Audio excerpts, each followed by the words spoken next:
Good evening and welcome to the May 28th City Council work session. If you join me for a moment of silence in the pledge of allegiance.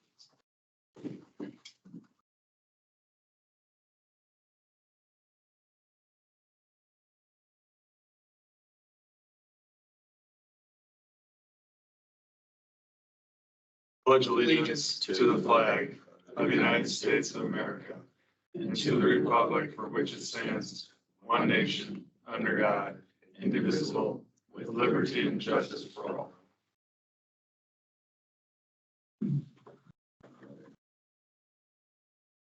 We'll move on to citizens' comments. This is an opportunity for anybody, citizens or business people that want to share anything that's not related to an agenda item. Typically, if there's an agenda item, we'll call for public comments on this here for something. Okay, we'll move on to our first item, a Pan-O-Prog update, and I'll turn it over to Mr. Homey. I don't know if you're going to tee it up for Paul or what. Yeah, I'll just tee it up. Okay. If that's right. So, yeah, well, thank you. Pan-O-Prog's right around the bend again, so we're getting close to 4th of July, so it'll probably just be an opportunity to bring representatives from the Pan-O-Prog board in to talk about some changes to their events and some new events that they're bringing in. So a lot of excitement around this year's festival. So with that, Paul Kraus and Paul Jacobus is here to Three balls. All kinds of balls. It gets easy at the meeting. If you want to join us, we'll pull up one more chair if you guys want to stay here. Is that easier? Take care of buttons distribution. Thank you very much.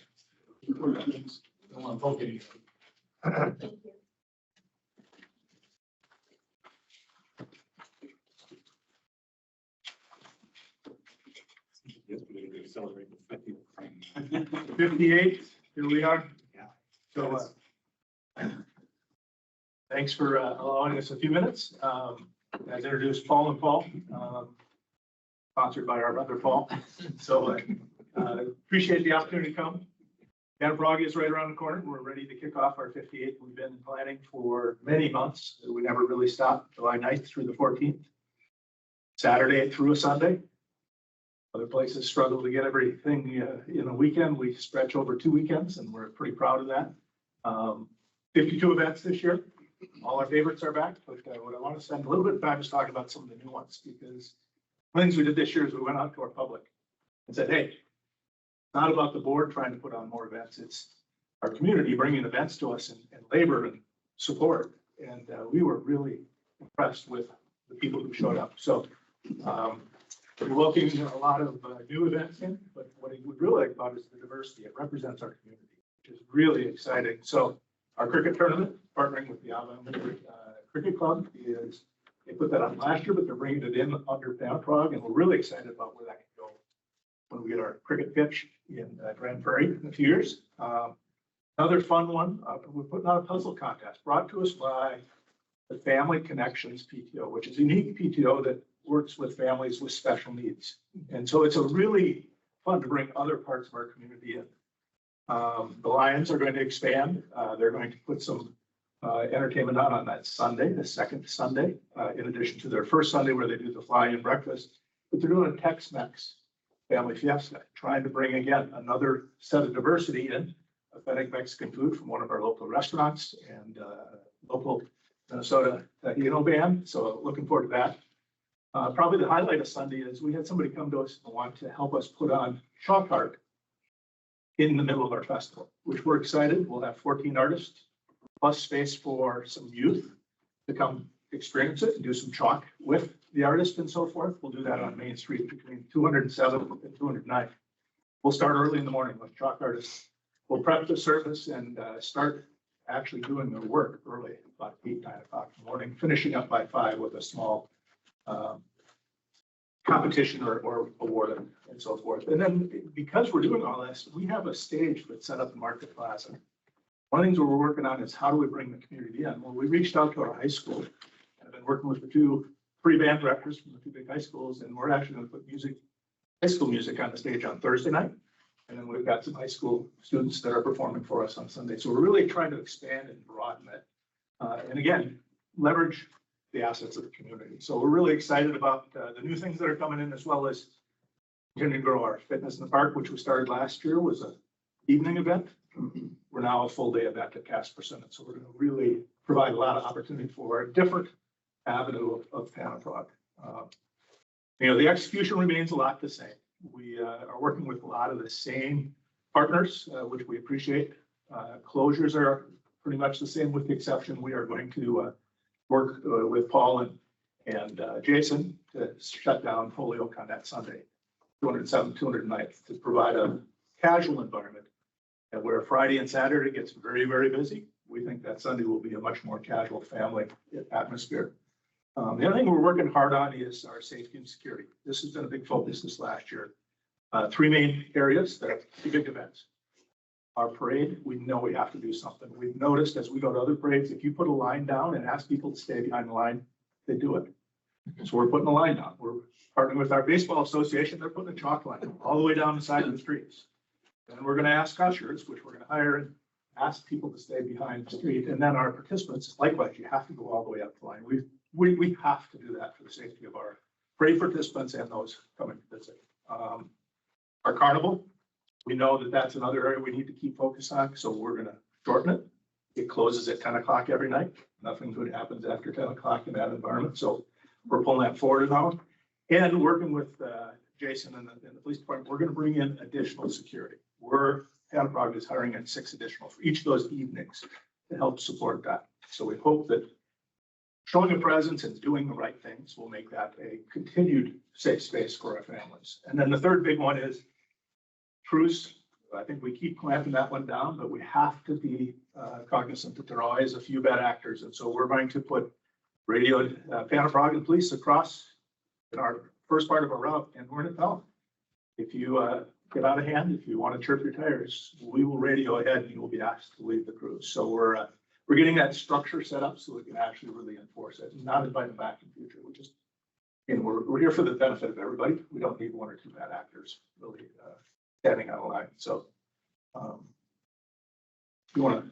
Yeah, I'll kind of pick it up from there and just kind of talk about Pan-O-Prog, the organization itself, and the board, and how we've started to evolve and make some changes. We went through it and got buy-in from all the existing board people that were involved with Pan-O-Prog. Our goal was to make sure that we had an organization that could grow into the future. You've seen a lot of communities where their festivals get shorter, they move down to 1 day, or they just completely disappear because some of the folks that are involved with them age out and there's nobody coming in behind that to kind of fill that void. So what we chose to do is build a new board. We were a board that if you were on the board, you could be on the board forever. If you were past president, you were on the board forever officially, which got kind of weird sometimes. So what we did is restructure the board. It's now a 13-member board. I think that 7 of those positions are elected and 6 are functional. So we want a director of marketing. We want a director of events. We want a director of operation that would work with the city and planning all that stuff. So those positions will assign, and then there'll be 7 elected. The best part that came out of this whole transition of this board is we redeveloped what the Pan-O-Prog organization, or we like to call it now Team Pan-O-Prog, is. And it's made up of 4, it's still an all volunteer organization. And we make it up of 4 functional groups. The first is the core team. This is a passionate group that is always involved with Pan-O-Prog. They help us put on our big events. They may be volunteers that help us put on the cruise. They're in sponsorship or they're in fundraising, or event planning, things of that nature. Our event partners, this is a group that we developed. This is groups that though they're not a civic organization, they're a business that is a big part of Pan-O-Prog and the events that they put on, they do. So Babes would be an example of this. The other group is community organization. So that's the Lions, which I'm a part of, VFW, Rotary. That's part of the original charter of Pan-O-Prog. So we always keep that connection to the civic groups that are involved with the community. And then our community partnerships. So this is the group, the cities in this group, which includes Park Streets, Fire Police, and the council.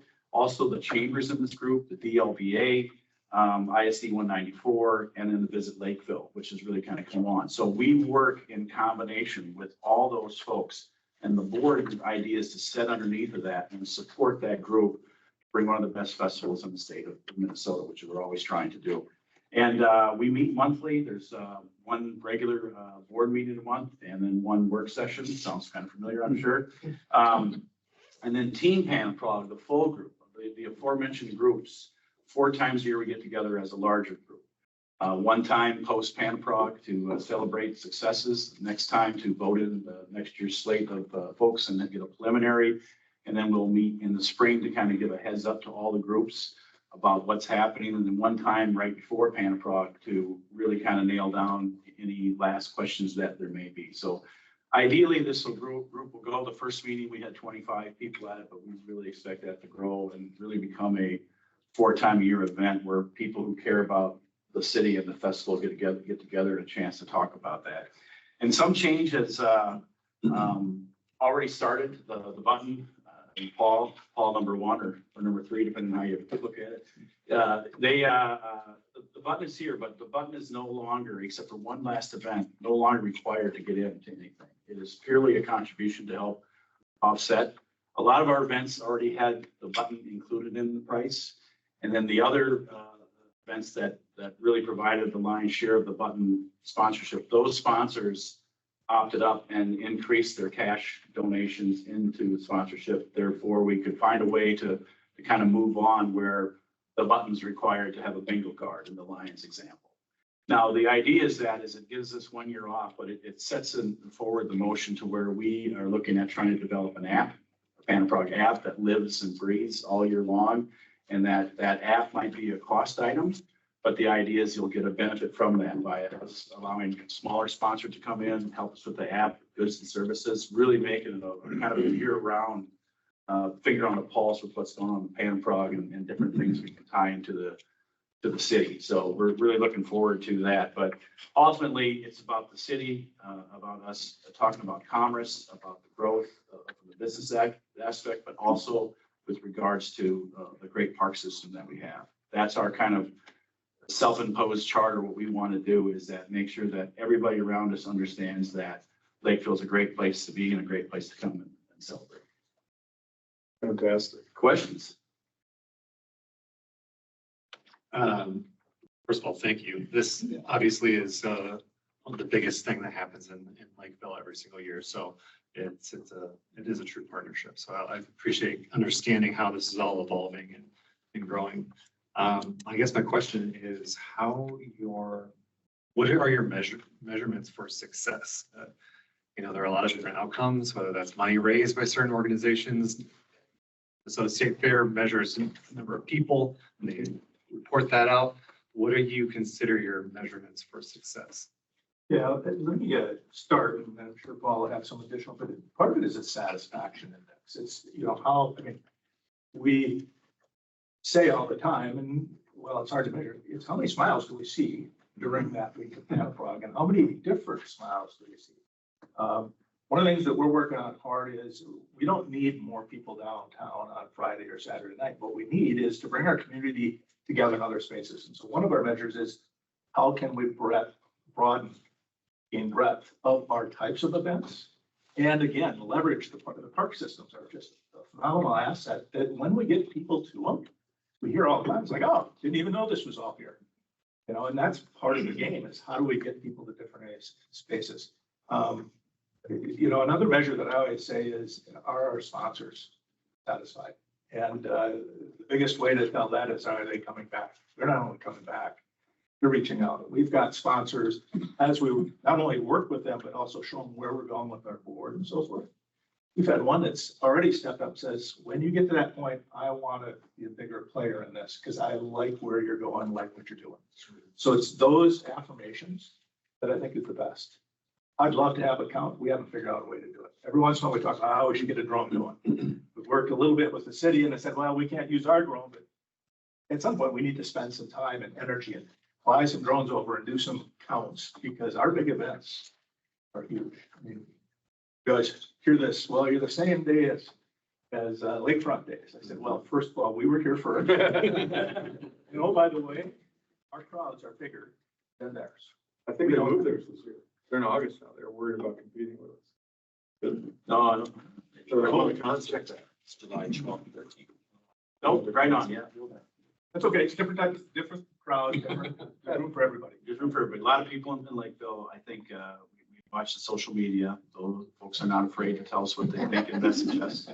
We hope that through really communicating out to folks that the city doesn't take any of that on in their communications, but we respond to everybody that's got a concern. We follow up on it. And we're watching it all during, before, and after. So I think those things, like you said, more events wanting to come, more bands, any big band that's in the state wants to come and play the event. We only have so many slots. So the fact that people are trying to get here, the food vendor line is 2 or 3 times longer than we can even accommodate that want to be here. And so we think those are all good signs, you know. And then we look at and review every event and make sure that people that are putting on those events, which is a great part about the festival. Pan-O-Prog, yes, there's 50 some events, but the festival organizers really only put on about 15 of them. It's all organizations. The big wheel race is Primrose Academy puts that on, and they do that thing. The exercise in the park, that's a group that does that. The Lions are technically not part of Pan-O-Prog. They're just a group putting on, you know, a little bingo game on Thursday night. So every new event that came to us came not only with a good idea, but with a way to execute it. That's, to me, that's success, when people are coming in wanting to be part of the game. And we know, I mean, there are people in those groups that will ultimately, I mean, we always talk 4 years, 5 years, we're gonna be standing in the corner at Beer Broth, drinking a beer while somebody else is keeping this thing going. Because that's the whole game. It's what do we leave behind? We want to leave it stronger than what we walked in. And that's really our goal.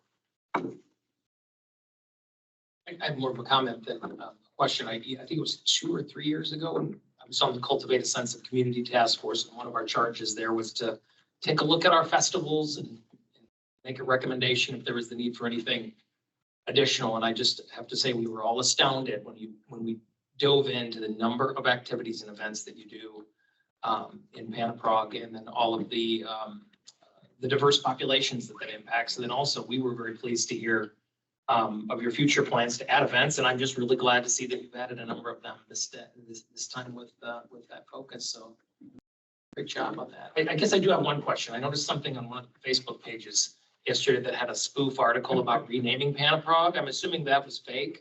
That was Yeah. as a local social media person that does a lot of spoofs. You know, Okay. I kind of thought it was based on the name of it, but it was like. It came to us and they brought it to me. It's like, what you do? I said, just let it die. The more you interact with that, the more, you know, we actually kind of have fun. I mean, one of the things we do is go out, National Night Out. We always try and take a different corner of the city. And it's amazing when you get out to those corners, people don't know about Pan-O-Prog. And it's fun, you know, and of course we go to all the neighboring celebrations of Pan-O-Prog. I mean, they have fun with it. It's a great, we got a story behind ours. It's fun. Well, I mean, just a comment and a question. So I think there's a lot of communities that would love to see this type of growth in their festival and this type of structure to ensure that it keeps going for years and years and years. So, I mean, kudos to the whole team on that. Last year, you guys had a portable cell tower. yes, that was Verizon. They are coming back, same location. It's great because it's fiber optic right on that corner. That's why it was very beautiful downtown for cell coverage for that market share. T-Mobile is also doing research, going back on past years of Pan-O-Prog to determine if they should be adding more equipment into downtown during that weekend. So it's kind of nice to getting that response. And there's another measure. When we reach out to those extended business, they take us seriously. I mean, T-Mobile reached out to us and said, hey, we heard, can we help you? And it's like, okay, let's start the conversation. So that speaks about, you know, how the whole community works together. And, you know, we're blessed. We are very blessed to have a great team around us. And that's our sponsors, our partners, the whole team Pan-O-Prog, and some of the business community that we didn't know that they knew we existed. They're not only know we exist, they're here to help us, which is great. And I think that's another sign of success too. Our investment is that we pay to put the fence around it. The cell company works with the city to permit it, you know, so it's everybody kind of working together. The beautiful part was the year prior to that, it was the number one problem that we heard about through social media. It was everywhere. You know you fixed a problem when you hear absolutely nothing about it. So it was, that was kind of a nice, so that you keep doing those types of things where you can and do it the right way. It turns out well for everybody. Well, thank you both. We're looking forward to it. How many days did you come in? 38 days from today. 38 days. All right. You've got to go to the website. Yeah, it's right there. Okay. Thank you. Yep. All right, so moving on to our next item, Credit River Development Proposal, and yeah, come on up. I know Mr. Johnson, we might be teeing it up, and then the developers got some comments.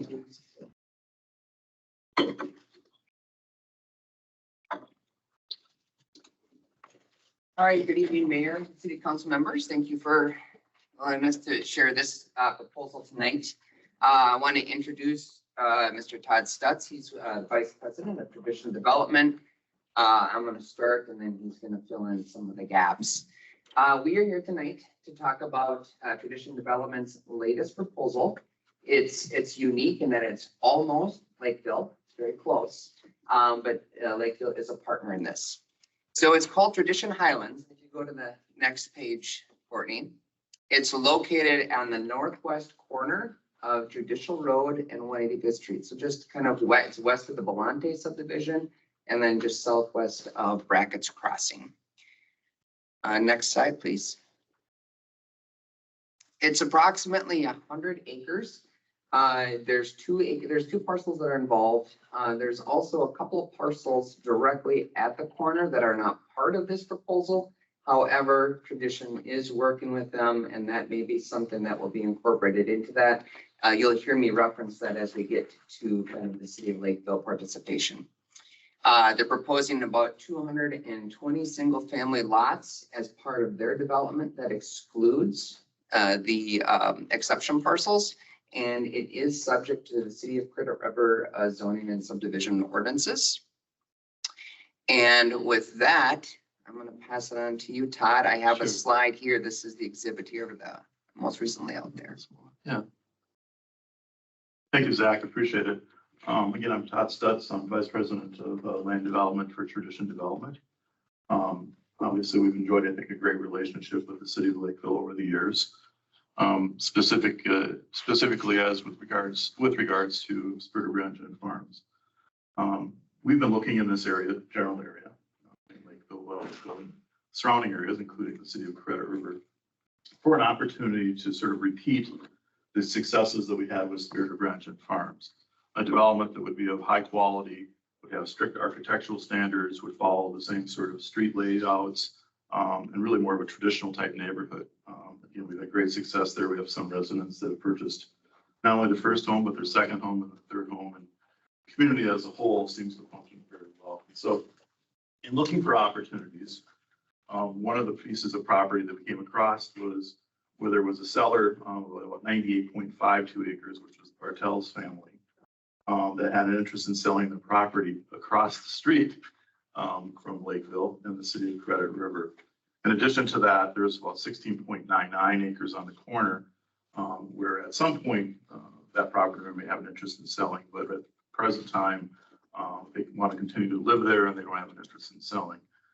So the purposes of our sort of discussions with the City of Credit River really have been with regards to the 98.52 acres as actual development, with roughly 218 units. In addition to that, roughly 110 units on the 16.99 acres with the Conley family, which again, that's more of a future, and we're showing it as a ghost plat as part of our plan. So yeah, I don't know if you can, yeah. So I think all of you are probably fairly familiar with this area. Judicial Road leading from 185th or County Road 21, which I quickly learned it was County Road 21 when you go just a little bit further. So Judicial 185th or County Road 60. Or County Road 60, depending upon what you're, yeah, get your choice, right? And so Our access to the development is primarily off of Judicial Road, the north-south road that leads up to Brackett's Crossing and to development to the north. We have an entrance into our development, which aligns with Justice Way. And Justice Way goes into the Levante Townhome development directly to the east. And so our development pretty much, again, is the 98.52 acres that we're considering currently that we submitted to the city of Credit River for as a PUD concept plan. Where we're at in the process is we've been before the Planning Commission on the 16th of April, and then on the 20th of April, we appeared before the City Council and on a conceptual basis only as PUD concept plan. This wasn't a public hearing, although as you might expect, news travels fast, and so there was a number of residents there that had interest in expressing their concerns and their desires for the property. The property, again, was really considered as being urban expansion reserve. It's currently guided that as well as zoned urban expansion reserve, ER. And the reason being, as part of the 2040 comp plan, is that they never contemplated that this property may have immediate availability of sewer and water from the city of Credit River.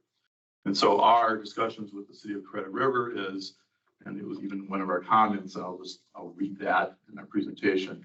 It says, we believe the extension of water and sanitary sewer from Lakeville is consistent with the city of Credit River comp plan, which supports collaboration with other jurisdictions, provide services and manage growth by utilizing available infrastructure to promote fiscally responsible growth. And that's within their comp plan. We feel, again, there's nothing more fiscally responsible than using a pipe both for sanitary sewer and water that's already on the ground. The investment's already been made in it.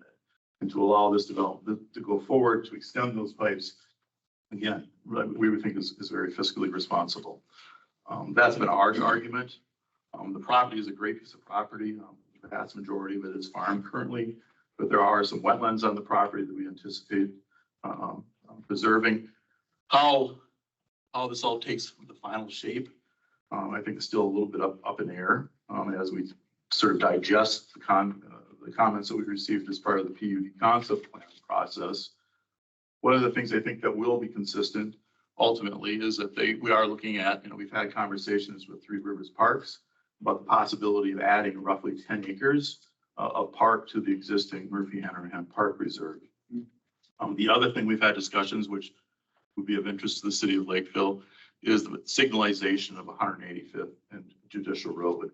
I think everyone knows that's probably already to a point where perhaps signals would be a benefit, especially as there may be events at Brackett's Crossing and you're getting these large amounts of traffic and they're unable to queue to especially go to the east, to take that left turn and go to the east. And so we have in our budget performance as part of our, for the project, the signalization of that intersection, at least paying for a large percentage of it. And we anticipate that will be, again, a part of our plan and required by this development. In addition to that, we own property just to the east of Judicial Road on the south side of 185th that is pretty much almost connects to River Farm. And so we've had conversations with staff and they expressed a desire to potentially have a trail link or corridor through our property in Lakeville on the south side of 185th up to along 185th and then to the intersection. And then either at the intersection, utilize the crossing for trail users through the signalization of the intersection or through a tunnel or through as a bridge, but again, providing a real strong trail connection. That trail connection would then, we have in our plans to construct an additional trail on the west side of Judicial Road. We will be upgrading Judicial Road. Currently, the east side of Judicial Road is an urban section, and we're looking at the west side, upgrading that to an urban section, which basically means putting a curb and gutter on that west side. In addition to that, providing a trail. So we have a real strong sort of, we'll call it north-south connection between River Farm and in addition to that, Murphy-Hanrahan Park along Judicial Road. And in addition to that, we're providing trail connections that sort of link all of our wetlands or our high amenity areas within the site, again, to go up to Murphy-Hanrahan Park. I didn't realize snowmobiles was a big deal, but that was one of the comments at the Planning Commission, that they're a little upset because they currently use this property as a connection through the property. And then there's a up to Murphy-Hanrahan Park. It's actually signed in the winter, but we don't exactly know because that's fairly new information to us. We haven't quite completely figured out how we incorporate that into our development proposal. We'll have 3 different separate neighborhoods, one which will be higher end custom on the north side of a sort of east-west boulevard. On the south side will be more of a, say, first time move up product. And then to the east of that, we'll have a villa product, which will be single level, really hanging towards empty nesters and retirees. And so 3 separate different products, 3 different products that fit different lifestyle needs of individuals. So that's sort of the plan. I don't know what else I can, in terms of how it might impact Lakeville, other than the big item, obviously, and that being the availability of sanitary sewer. At the direction of staff, SEH, your consultant, conducted 2 studies that evaluated the availability of sanitary sewer as well as water. And what was identified by that is basically the 300 units we're basically proposing could be accommodated in 2 locations, one sort of on the north portion of the property and one on the south portion of the property. From the city of Lakeville, there's adequate capacity in terms of pipe sizing, adequate pressure in terms of water mains, and it would not require any upgrades of existing lift stations. So it seems, again, this is sort of a unique opportunity, let's put it that way, to extend those services. We did also have Ehlers and Associates, in working with the city of Credit River, do the financial sort of tax analysis in terms of the benefits that this property would lead to. The total development of this property represents in current dollars about $240 million worth of value. And that $240 million worth of value, as you might expect, does generate a fair amount of tax revenue. Not necessarily land use conversation, but a conversation that's probably important for most councils. A lot of that obviously goes to the city of Credit River, but also obviously the school districts, county, and you guys know how that all works better than I do. In addition to that, there has been some conversations that's occurred with regards to the sanitary and sewer availability, how a joint powers agreement might be structured, and the financial considerations regarding that. There is obviously sewer connection fees, water connection fees, and all of those, which from our perspective would be fees that would be paid to the city of Lakeville in consideration for connecting to that existing infrastructure, and those dollars based on your current fee schedule are fairly significant. Again, that's not a land use conversation, but does factor in as you review this. Just some feedback from the planning commission and city council meeting. Again, these were at the PUD concept stage, not a public hearing. I'm not sure how to comment on that other than I think the density that we're showing was a little bit higher than what they're used to seeing. This roughly is 3 units per acre, which for almost all cities would be considered to be low density. It's low density by their ordinance. But that still, I think that we can a little bit push back on that. Right away widths, we're showing some 60-foot right of ways versus 66. There's a number of things that we need to go through.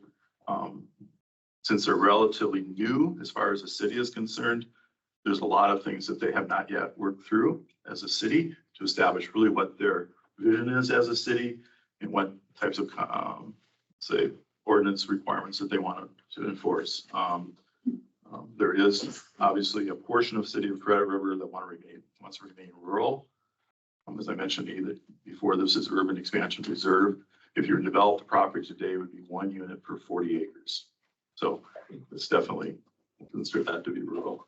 And 3 units per acre is not something that they originally considered, although we think that this property definitely should be developed at a little bit higher density than 1 unit per 40 acres. So we're somewhere between 1 unit per 40 acres and 3 units per acre. And so that conversation will occur over time and evolve.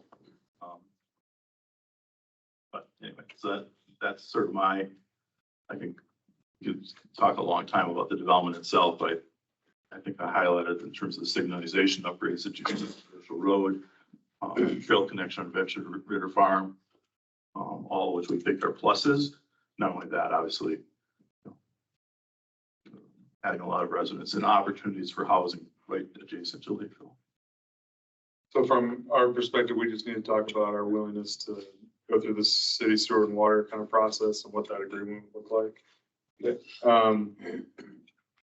I have a couple comments, but I'll let you guys. I have a question. Yeah. Would we be the person to bill for that city? That was one of my questions. So that's the discussion that we've talked about, and that's still to be determined. So we've had a couple different options. One would be that we sell a sort of bulk rate and sell water. Credit River, as I understand it, they don't bill for water right now. They don't have anything like that. So it would be something new for them as well. So that's one of the details that we still have to work out. I guess I'm just looking at if it's our water, I want to bill for it. That's an option. Yeah. So my other question then is there been conversations about fire service? I know that there were contracts with Prior Lake, but I see this as like an annex of Credit River. It's not where there's a ton of development space in between the city, if you will. So I don't know if that conversation has come up at all. I have not had that conversation. It's been very high level. Okay. The most immediate question was, is there even capacity in our system to serve this subdivision? That's kind of where we're at right now. Okay. Mayor, members of council, we add on a little with Zach. One of the questions that did come up is this exist all up and down the common border between Credit River and Lakeville? You know, an opportunity like this. And I think the general comment is that hasn't been evaluated, obviously, but this is thought to be sort of a one-off kind of opportunity. I know Credit River had that concern. It's like, are we going to see a parade of landowners and developers coming in here wanting to connect to Lakeville services for sanitary sewer and water? And our answer to that is at this point, no, we don't believe that's going to happen because again, this is sort of a unique opportunity. I kind of almost disagree with that because in the fact that we've already had, one developer trying to develop on the other side of judicial earlier than our comp plan. And so, once you go in, the pressure's on us to let the next thing go in that's in Lakeville. And then it's just going to move forward. I think the pressure will be on Credit River to develop again down towards that end. Now, and I don't mean to be rude, that's my opinion on what would happen is you bring it, they will come and more will come following behind it because it's such a grand opportunity to be closer to Lakeville school system, et cetera. So my biggest concern is you getting the approval for the lights. Because at this point, we haven't been, successful in that area. And the number of units that you're going to be put in and the stress on that intersection is going to be huge. And that's one of the reasons why me personally, as a council member, I didn't, I was concerned about the proposal across the street of 185th is because that intersection can barely handle getting a left turn out of there as it is right now with the people that exist. So huge concern that you get that approved beforehand. Now, the other thing is I don't know that we have any say other than if our staff says you have, but our system can handle the water and sewer, I don't know what we do from there. Well, two things. First of all, you still have to give an approval. Just because we have the capacity doesn't mean that we have to provide it. The second thing on the street light or not the street light, just stoplight, most likely that's going to be a condition of approval from the counties, most likely. So it's not whether or not they can get it. It's probably going to be that they can't do it without that. Okay. Joshua? I was just going to say, Councilmember, both Scott County and Dakota County are aware of this proposal, and we have had initial conversations as to what impact this development would have. Thank you. I think my question is that from a current capacity standpoint, I'm sure we have the ability to handle this, but what about at full build out of Lakeville? And then serving communities like this along the border, do we have the capacity in addition to full build out capacity? Yeah, one of our challenges is, so we have a model of the entire city for both sanitary sewer and water. So when we get these questions and we kind of it's kind of a plug and play, and we see what kind of impacts this would have on our current system, both existing and full build out. So in this instance, we're confident at a very high level that we would be able to serve both existing and the full-time capacity for this development.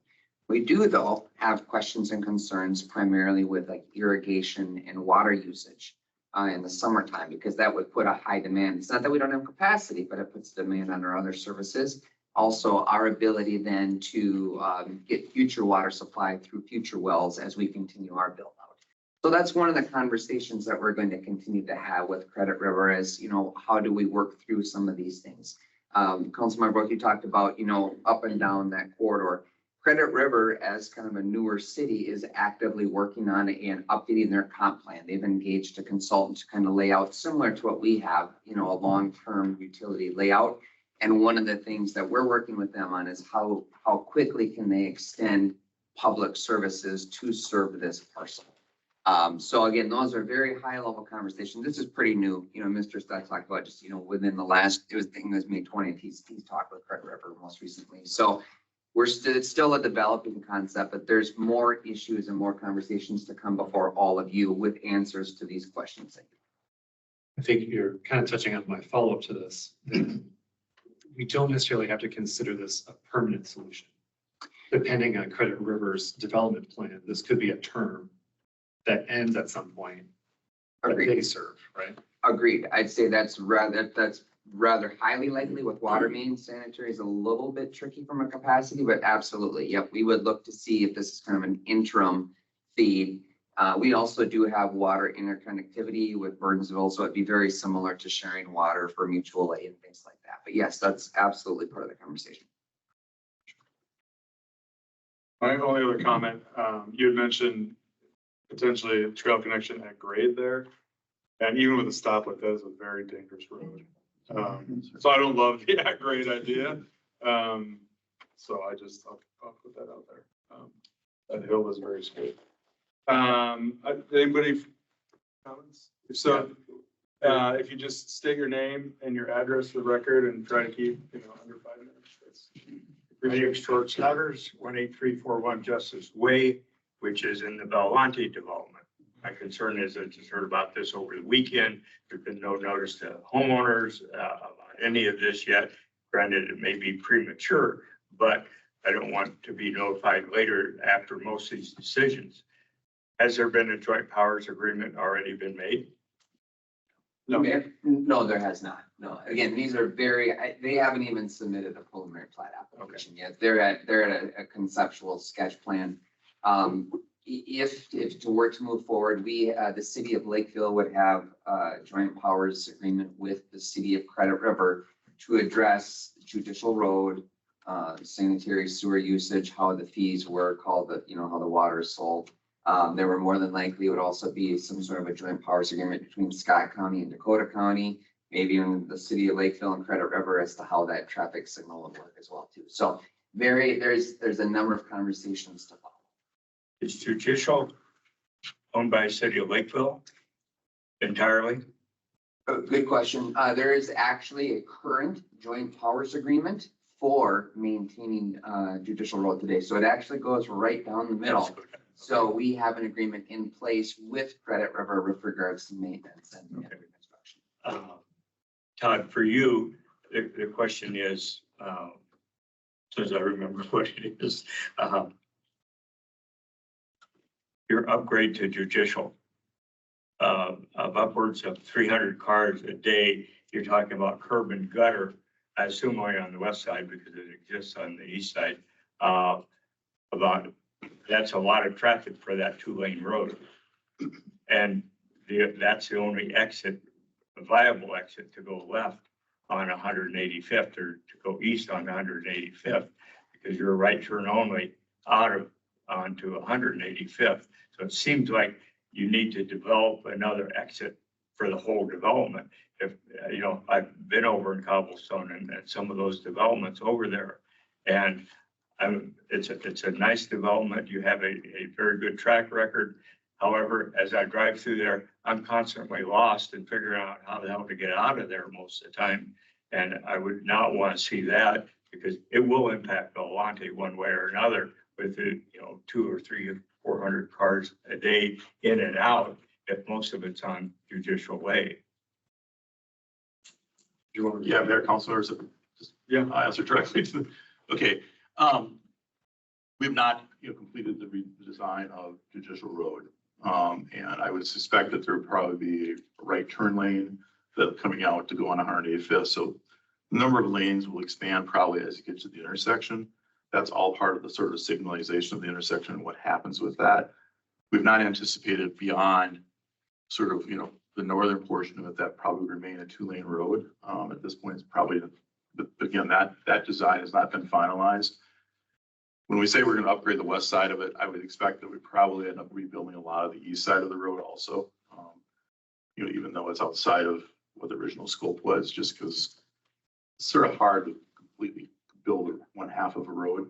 And it probably ends up basically, and we have in our budget pretty much to rebuild all of Judicial Road, all we've talked about, focusing obviously on the western half. We are showing, and again, we have not had conversations with Scott County. We are showing a right in, right out on the southern portion of the property to relieve a little bit of that pressure. We have been asked to look at other entrances in and off of the property along Judicial Road. We're showing an entrance, currently one entrance, and that entrance aligns with the existing driveways. I'm sure you know where the existing driveway is, right across from Justice Way. We also are showing some connection, and that'll be sort of flushed out to the Asselford property, which is the property to the west of Bartell's property. So when that develops in the future, if and when, never, that we would have also some ability to connect to that property to the west. But that's not even close to being the planning stage, and that would also require additional sewer and water under the same thought process. And I share the concerns with capacity. You currently have capacity within the city of Lakeville, but will it deter future development in the city, which affects the tax revenue of Lakeville versus, you have $240 million of potential taxable property in the city of Credit River.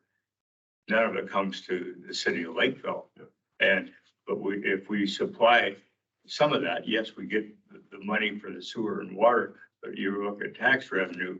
Whereas if we get a development within the city of Lakeville, then that tax revenue actually benefits us, where your tax revenue currently doesn't. Yeah, so Mayor, council members, we looked at this development and came to the city, to staff, and we looked at it only as being this development and capacity that, can we serve with the existing sewer and water, this development only. And so that's all it was evaluated in terms of, we have no desire to impact anything that would happen within the city of Lakeville in terms of ability to develop. And so this was shown as capacity, excess capacity, that the pipe will just sit in the ground and continue to have that excess capacity into the future. There is some grade issues here. This is sort of the end of the line in terms of the depth of the sewer.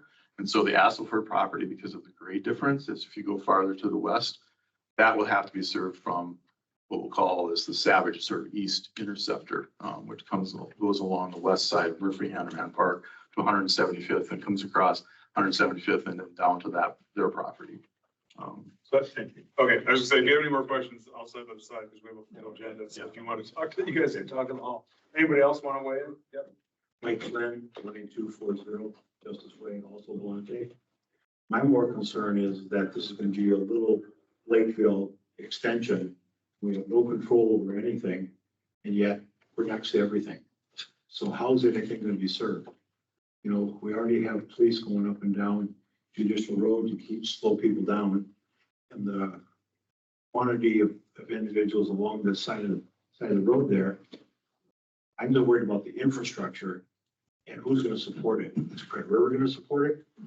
And who in Lakeville is going to pay for the events that happen in Scott County? And we're Dakota County, and we already can't talk back and forth between the two counties. And now you're asking a development to go right next to Lakeville. That's what we are. So my concern is you only have control of the sewer and water. However, that's a small issue as to what the effect on the city of Lakeville is going to be going down the line. No comment. It's just a comment. Yeah, thank you. Bob? Bob Erickson, 19081 Indale Drive. I'm a resident, member of the HOA board for Volante First Resident. The Bartels homestead was where the current Volante development is. The Bartels that was their homestead, and they moved across the road and built a new home. And I consider myself a good friend of the Bartels. Very quickly, school district, Lakeville School District has a brand new enrollment attendance boundary. The students that would come from this development would be attending Orchard Lake Elementary. Check out the current capacity of Orchard Lake Elementary, as well as the travel issues. What's missing, what's lacking in Credit River, I'm not being disrespectful, but there are no community play fields. The impacts on our system at our expense would be fostered by this development. I'm talking about youth soccer, baseball, hockey as an example. I don't believe a common play field of that nature exists currently. And I'm not just being disrespectful. This is a time for them to address that. This would impact Lakeville's youth system. Traffic study, I haven't heard that there has been one. There is a need for one. And why would Lakeville pay for the semaphore? And I was glad to hear that. More than likely and hopefully Tradition would write a check for that, since they're requiring the need for that. The stormwater impact Orchard Lake. I heard talk about water restrictions. Who would enforce them in a community where we don't? So that would have to be a part of the agreement. Who enforces those kinds of issues? Which would be kind of interesting. I'm curious if I'm assuming the Met Council would have to approve an amendment to the Credit River Comp Plan, which only identifies the connection that's been referred to in the south and the northeast quadrant, where they have residents have septic issues and where they would need sanitary sewer from Savage. But that's the only specific reference in the comprehensive plan. Dakota County, and the reason I found it interesting is I'm part of the community committee that's been working on the issues relating to the Kenwood Trail property issue. And we're anxious to be a contributing member of that. But we were put on hold with our efforts because Dakota County is currently doing a Greenway Trail System study. So the city staff, I'm sure, is well aware of that. And one of the options involves this property. And so the reference about how the developer would address that is of interest, but the trail study will be completed by December of this year. And I know that because we've been put on hold because of that as it relates to the property next to Kenwood Trail. So I was interested in learning today about SCH, about Ehlers. And in closing, I just can't begin to comprehend why the city would give away a 100-acre asset called sanitary sewer to another community when they could benefit themselves by using that to expand and to use and to develop quality wooded property west of 35W. So I'm not convinced that this is in the best interest of the city, and and the community is just learning about it. It seems to me the public hearing before the staff would write a memo that says, and I quote, "This was troubling to me." It says, "The city and the county staff have had preliminary discussions in an effort to coordinate and advance the project." I was very distraught to read something like that because it seems so out of sync with a major policy decision that the elected members of the city council have to make. And I appreciated the comments today by council member who she has appropriately addressed meaningful concerns going forward. So I'm going to monitor this as a resident very closely, and I can appreciate in closing the challenges that Credit River is facing. A community of 5,000, one of the largest city, largest former townships, and it has a quality community, sense of community with their neighborhoods. But they also have had many challenges with PUDs, and everybody knows about the territory. And for the administration in the city, when the territory was proposed, I know the person that stood tall and said that was not a good decision. It has taken many, many years to remedy the challenges that were generated by that development. We are the resource for this development and for this opportunity. I just don't understand why Lakeville would give away 100 acres of sanitary sewer and quality treated water to a area that has never been anticipated to be urban developed at this time until 2040. End of statement. Anybody I else? will be very active publicly going forward from today on these issues. And by the way, as a city administrator who inherited the challenges that Credit River inherited, as Maple Grove's first city administrator, with 6,000 people when I started, I can appreciate the challenges that they're facing, because you got to become in the context of an urban setting, and you have to change your guidelines and your rules. And I've been there and done that, and I can appreciate the challenges, but I don't think it should be done with a statement by the developer that we would like to start developing this year. It's totally out of context in the situation where Credit River finds themselves, and why would we enable that before we look at the benefits of saving our 100 acres of sanitary sewer for more meaningful development. So if they're not interested in annexation, why are we considering this? End of statement. Anybody else? All right. Any other comments, questions from?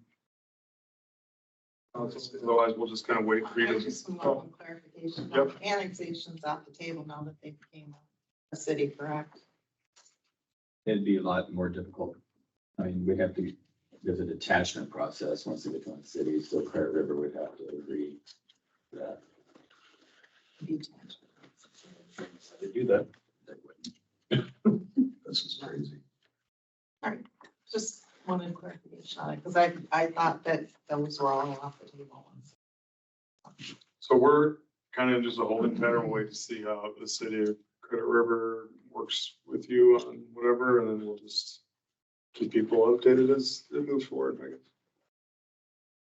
Yes and no. I mean, the reason that we're here tonight is Oh, because I'm sorry. tradition did want to get a read from the council that Oh. this was something you'd be interested in. I mean, they don't want to go forward with a lot more effort if this is not going anywhere. So, we, if, I guess I'm sure you'd want to hear that, so. Yeah, some indication. I mean, just their council members, I mean, the residents that are present here. I mean, our intent was to have a neighborhood meeting. Our intent is obviously to have public hearings that are pure city of Credit River, that people would be notified, right? Whether they're in Lakeville or Credit River. I mean, this is a very preliminary stages. We have not made a decision at this point whether or not we're going forward. One of the things that hinges upon, obviously, is the SEH study. And if you believe it or don't believe it, that was one of the things that we asked at our expense to have prepared. And if there's, a general feeling amongst council members that this is not something they would consider.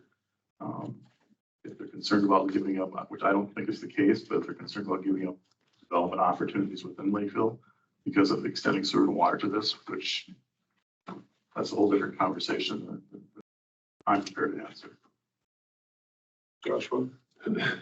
Well, there are two main issues that I think that are weighing on me heavily, and that is capacity in schools and our appetite for extending the life of our current water treatment facility. We've talked about needing to expand that on multiple occasions, but also have made efforts through even how we have created tiers for water use over the summer, how to extend the life, especially during peak summer months. So I, at this point, am not, with all due respect to the project, is very good. I've been very happy with how the Spirit of Branson has been developed, but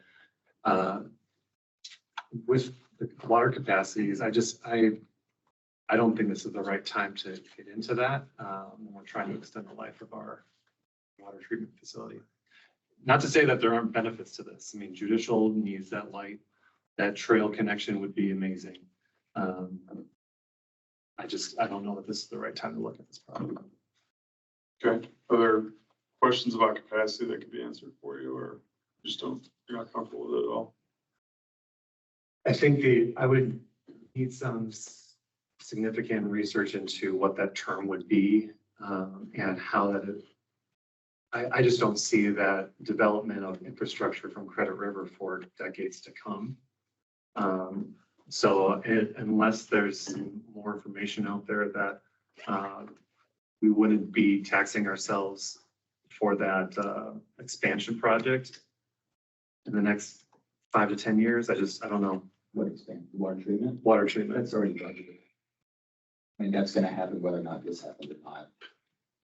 But we've also been trying And to actually, delay that. haven't and we? actually, this would help pay for that. Not that that's a reason to do it, but we're paying for that through hookup fees and access charges. This money would go into that fee.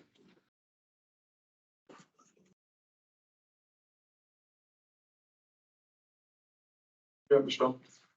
I appreciate the commission bringing forward their ideas. And they do make a great product. All of this is just way too vague for me to say, oh yes, please continue going forward with this. And I really feel it's really unfair.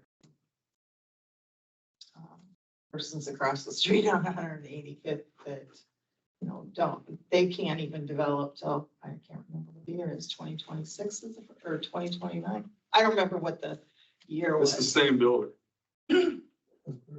But we've already given an indication we are not interested across the street on to start moving forward to up what our comp plan was.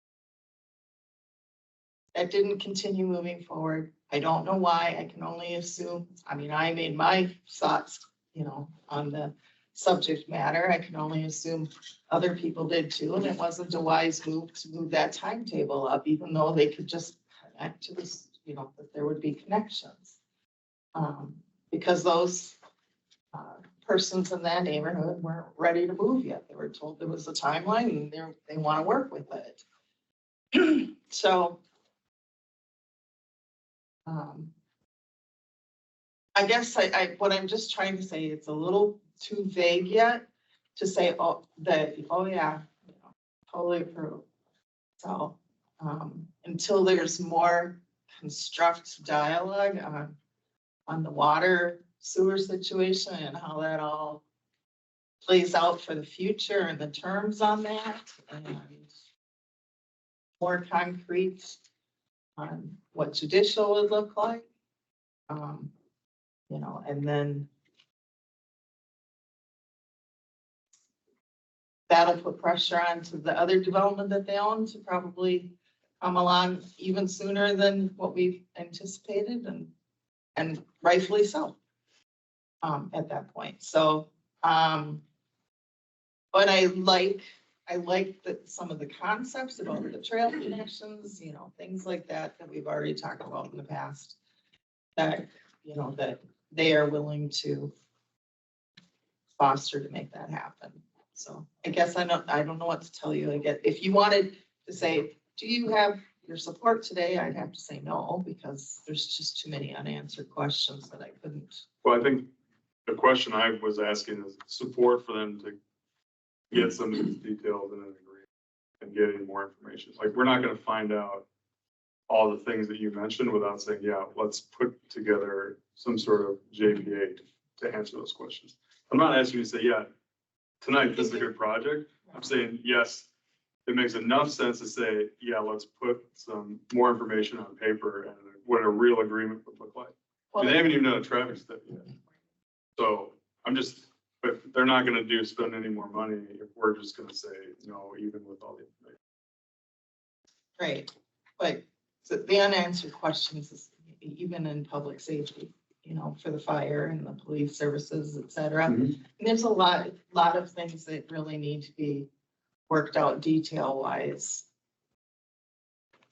Yeah, I would- to make it more palatable, I would agree. and those are big things. And I think the other thing is that to waltz in and say to Credit River, I would hate for us to waltz in and say to Credit River, well, Lakeville's on board. Because we're not, until all those details are worked out. I mean, in my mind, so I think, I don't know how they want to handle that, with their presentation, but I think that, I think we need to have more dialogue between the two cities to determine really what's their expectations for that end of their city that butts up to us. Yeah, and I watched their meeting. They have a lot of questions to be answered. So my point being is that if we don't want to have any conversation with Credit River, then I think what we're trying to get is to say, let's keep the ball moving so we can answer some of these other questions.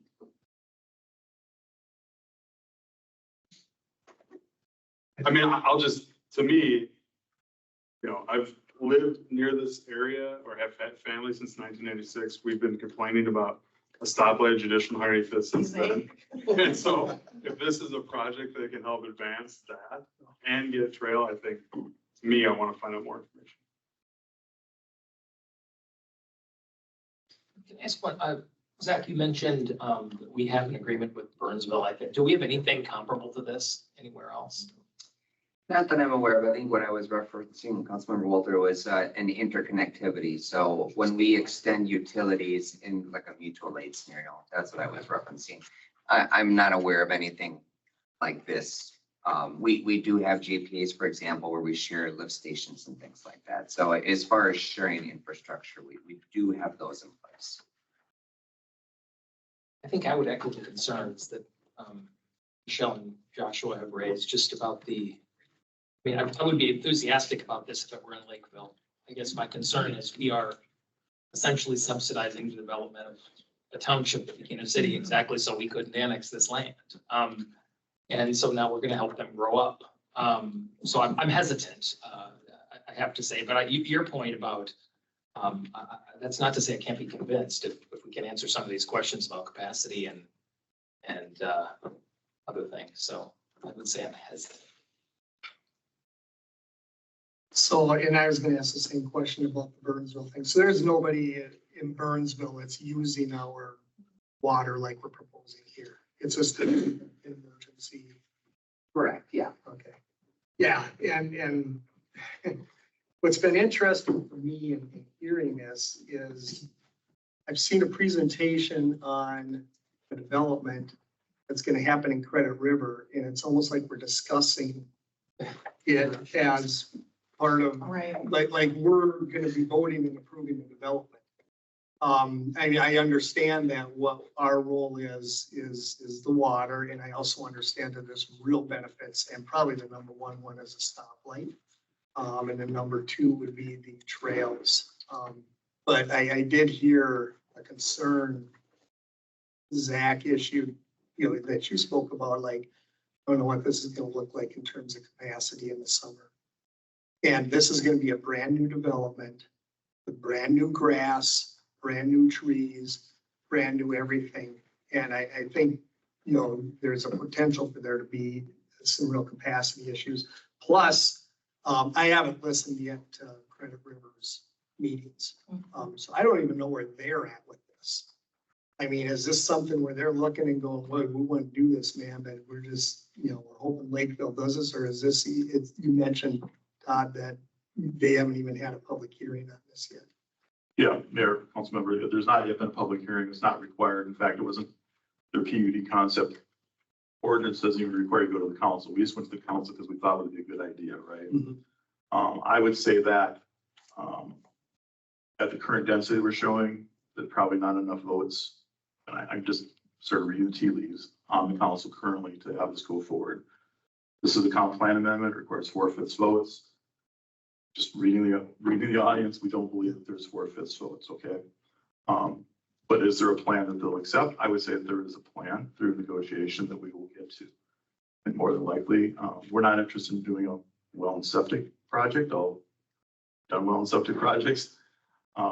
We think that just, again, does not impact the development potential of the city of Lakeville, number one, by extending sewer and water to this. There's no constraints on that. There's no capacity issues.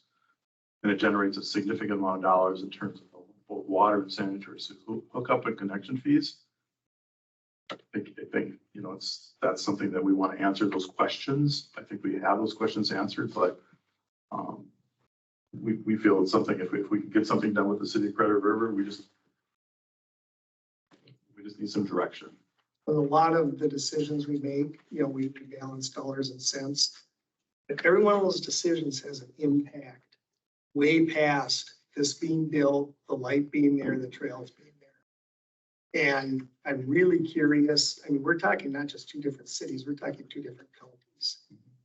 And when people are, I don't even know if they have a watering ordinance in terms of, I mean, they're gonna be subject, it would be subject to our tier policies, but I don't even know if they have a watering ordinance that says you can't do this. So we're victims in that. We would actually be the victim in that. But is the sky, I'm assuming they don't have their own law enforcement, so I'm assuming they either contract with Prior Lake or have Scott County come out. Yes. And I served a lot of years in law enforcement. I understand what priority level that is gonna take. If it becomes a problem. So I'm in a place where I would want a lot more information and not just on, I get the dollars and cents piece. But what is the impact past that in terms of response to this? You know, if they require, if there's a mutual aid agreement, assuming there is with Scott County and our fire department, but I'm more concerned about the law enforcement response and how that would impact, especially with the water. I mean, right now our decision is the water. That's whether or not this is suitable for Credit River is up to Credit River. But for us, it's the water and the neighborhoods directly across judicial. But really the water is the biggest thing. I'm not sure that the system's in place to handle what's gonna come after the approval. So I want to know more. I'm in the same camp. Right now I'm leaning towards, I think it could be a problem. You know, and unless I saw something that would assure me, I think the only way to do that is to get some more information and to see what an agreement would look like. I mean, we can draft agreements, right? I get that you're in a business and that costs money to do that. And I think I'd want to see more of that before I supported it. Right now, I'm not even 50-50. I'm more on the side of not doing it until it's a little more clear. Is it possible to get some more legal information about if we went through this deduction with Credit River? I mean, is that totally detachment, sorry, is that totally crazy to have that conversation? I mean, We could ask, I mean, we could talk. Okay. to the attorney about it. because it probably changes, It would change the whole Yeah. conversation. changes the conversation a little bit. Okay. So, but I still don't think I have like consensus to even get anymore. So, I have hesitation, no hesitation. That's why I brought it forward. Yeah. So, in case anybody has to change opinion. So I don't think that you have consensus from us. Yeah, I appreciate that. I mean, if there was consensus, that would be great. If there's no consensus, at least we have that information and can make a business decision. Mhm. To your point, going forward, whether that makes some sense to invest additional dollars to maybe push the development forward. The development, again, this is a PUD concept plan as represented to the Planning Commission and City Council in Credit River. The ultimate plan will look quite a bit different than this is what we're sure of. And so we'll need to work through that process. Yeah, thank you for Thank coming you. in. Appreciate it. Thanks, Zach, for all your work on this. All right, moving on to First Center Design and Cost Update. I'll turn it over to Mr. Yeah.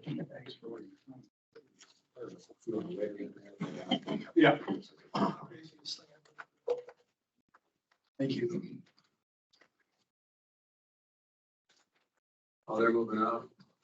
It's that's from our day on the table. Is there enough space? I mean, there's a couple chairs here. LED? Quite by the wrong company. So we've got reps today from RJM and from LED, Leeway Daily to discuss this. So we had last week the design concept for the first center back in January, where we had pretty high level design and some high level costs. Since then, council gave us direction to keep moving forward with the project, to hire a construction management firm, which is what RJM ultimately got that contract. They're on board with the team now. So I'm just going to turn over the top with Leo Daly, let him introduce his staff, and then if they want to have RJM introduce their team, and then you can go through the presentation. Okay. Todd LeBold with Leo Daily Project Manager. And like Alan said, working with them, city staff for quite a while on this. With me is Megan, I'm a colleague, project architect. I'm Brad Barrickman. I'm market sector leader at RJM Construction, or the construction manager. I'm Isaac Lindberg. I'm an estimator at RJM Construction, so I'm leading the pre-con efforts along with Brad and other people on our team. Well, thanks for having us today.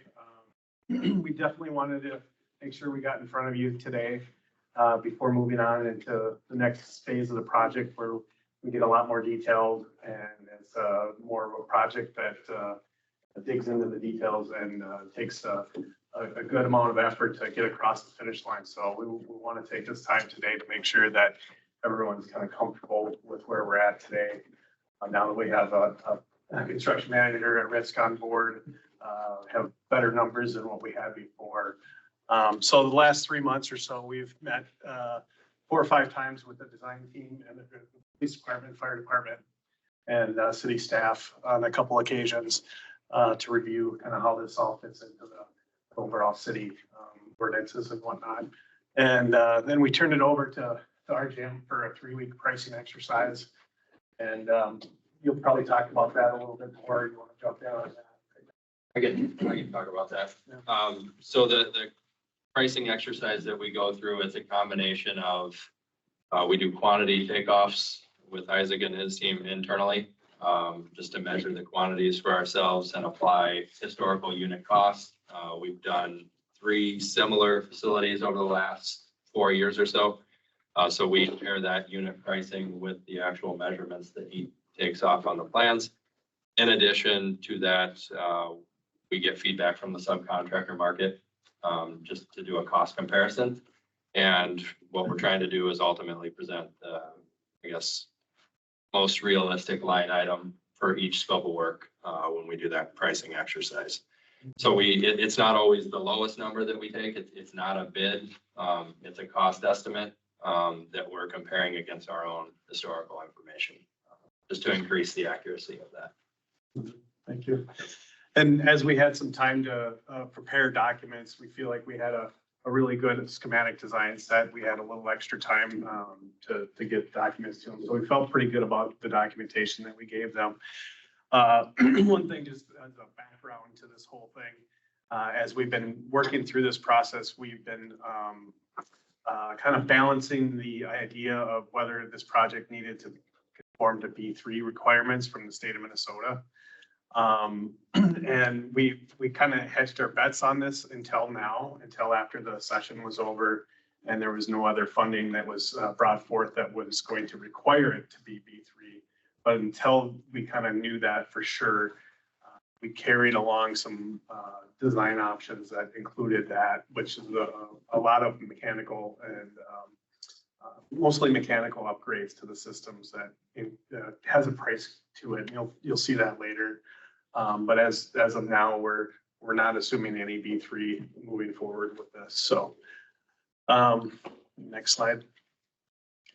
So this is a site plan as developed currently.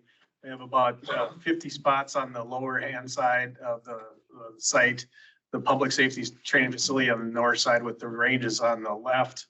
The classroom spaces and the kind of the administrative spaces are in the middle of the project, with this being the kind of the entry point here with the entry sequence there, kind of highlighting a little bit of the area, develop that a little bit further to kind of accentuate the entry point. And then from this point beyond here is a vertical pivot gate for vehicles to keep vehicles out of the back of the area of the training facility, so that when there's training events going on, the public or anybody that's visiting the facility for other reasons wouldn't drive back there and get involved in a training scenario that's outside. And then we have some overflow parking here. We have the separate warehouse as well. That's storage for police and fire. And then we've kept that access point that's up on the northeast corner for the sanitary, for the Public Works Department. And then we've got another area here for some water treatment basins here, along here, and then a little bit up in that area right there. I'll turn it over to Megan to kind of walk through the development of the exterior design. Yeah, so this gives you a flavor of how the building is evolving from an aesthetic standpoint. One of the things I'll point out first is this stair tower. During our last workshop meeting, when we met with you all, one of the comments was, why don't you look at adding a third story or gaining additional levels for training? So we've done that with this stair tower here that we've also pulled out to provide additional screening for first responders that might be training back there, screening from that public entrance. So with this stair tower, you're not only getting a third level to train, but you're also getting a much easier roof access. So it's a twofold kind of component. You'll notice that these two blocks on the end, we are envisioning those as precast concrete with an etching to provide visual interest. But then this center block has a lighter feel. We're thinking it will have more wood tone siding, glazing. If you want to go to the next slide, I think we'll get into that a bit more. Yeah. So you see this beacon provides a great place to put signage, screens, so you can't see what training is happening back there. We've got this funnel or hub-like visual here in the center block with a warm wood siding, glazing, and we're still working on this metal panel, but some kind of an additional metal panel here on the soffit. And just one thing here, we've kind of set up this area due to the funding requirements of the cash outlay. There is a art piece that has to be a part of this project that we're kind of putting a placeholder there. Not sure exactly what that is, but we're kind of initially thinking it could be some kind of a memorial or some kind of a reflection space, given the nature of this building. Yeah, really focusing our energy on, you know, this area and letting the rest of the building be kind of what it is. This just gives you a feel for the night view. We are thinking there might be some kind of downlighting happening at the top of that stair tower. We're calling it a beacon to light the signage and kind of also serve as some kind of weight binding component. You go next slide. Now we'll get into the program a little bit. So this just gives you a high level snapshot of where we were during pre-design when we last met with all of you and where we're at today with schematic design. So gross square footage at pre-design, we were at 49,038. Today at SD, we are at 43,545. So we've come down in size, and we'll get into that a little more later, but it was a process of balancing budget and right sizing what the police and fire training individuals really needed, and also accounting for future growth as well. Yeah, so some spaces grew, some spaces shrunk based on our conversations as they developed. Yeah. Overall, we were trying to force it. Yeah. Downward. Yeah. So this is the floor plan, and not a lot has changed since you last saw it. We still have the firing range happening on this west side with support spaces. We still have the 50-yard firing range and the 25-yard firing range to the north. The center block, that's those common spaces and your front entry. We have front desk, classrooms, conference rooms, break room. And then this block here on the east side is the tactical training, the mats room, and a multi-purpose room that we're envisioning can be used for either a VR room or a classroom, complete flex space depending upon the needs. So if we go to the next slide. So this is the second level tactical training. You'll notice this has decreased the most, I think, in size. It did take up a larger portion of this second level. We have shrunk it down to a little over 2,700 square feet. And talking to the first responders, we feel like this is still a good size for achieving training needs and accommodating future needs in the future. Slide. So this gives you an idea of how the inside of the space is developing. This is still really early. We just finished up schematic design, but we're thinking very simple material on the inside, maybe playing with forms and shapes. We've been in discussion that this front lobby could have some kind of a display case to showcase either the City of Lakeville Police and Fire or maybe a partner agency. We go to the next slide. This is just another view.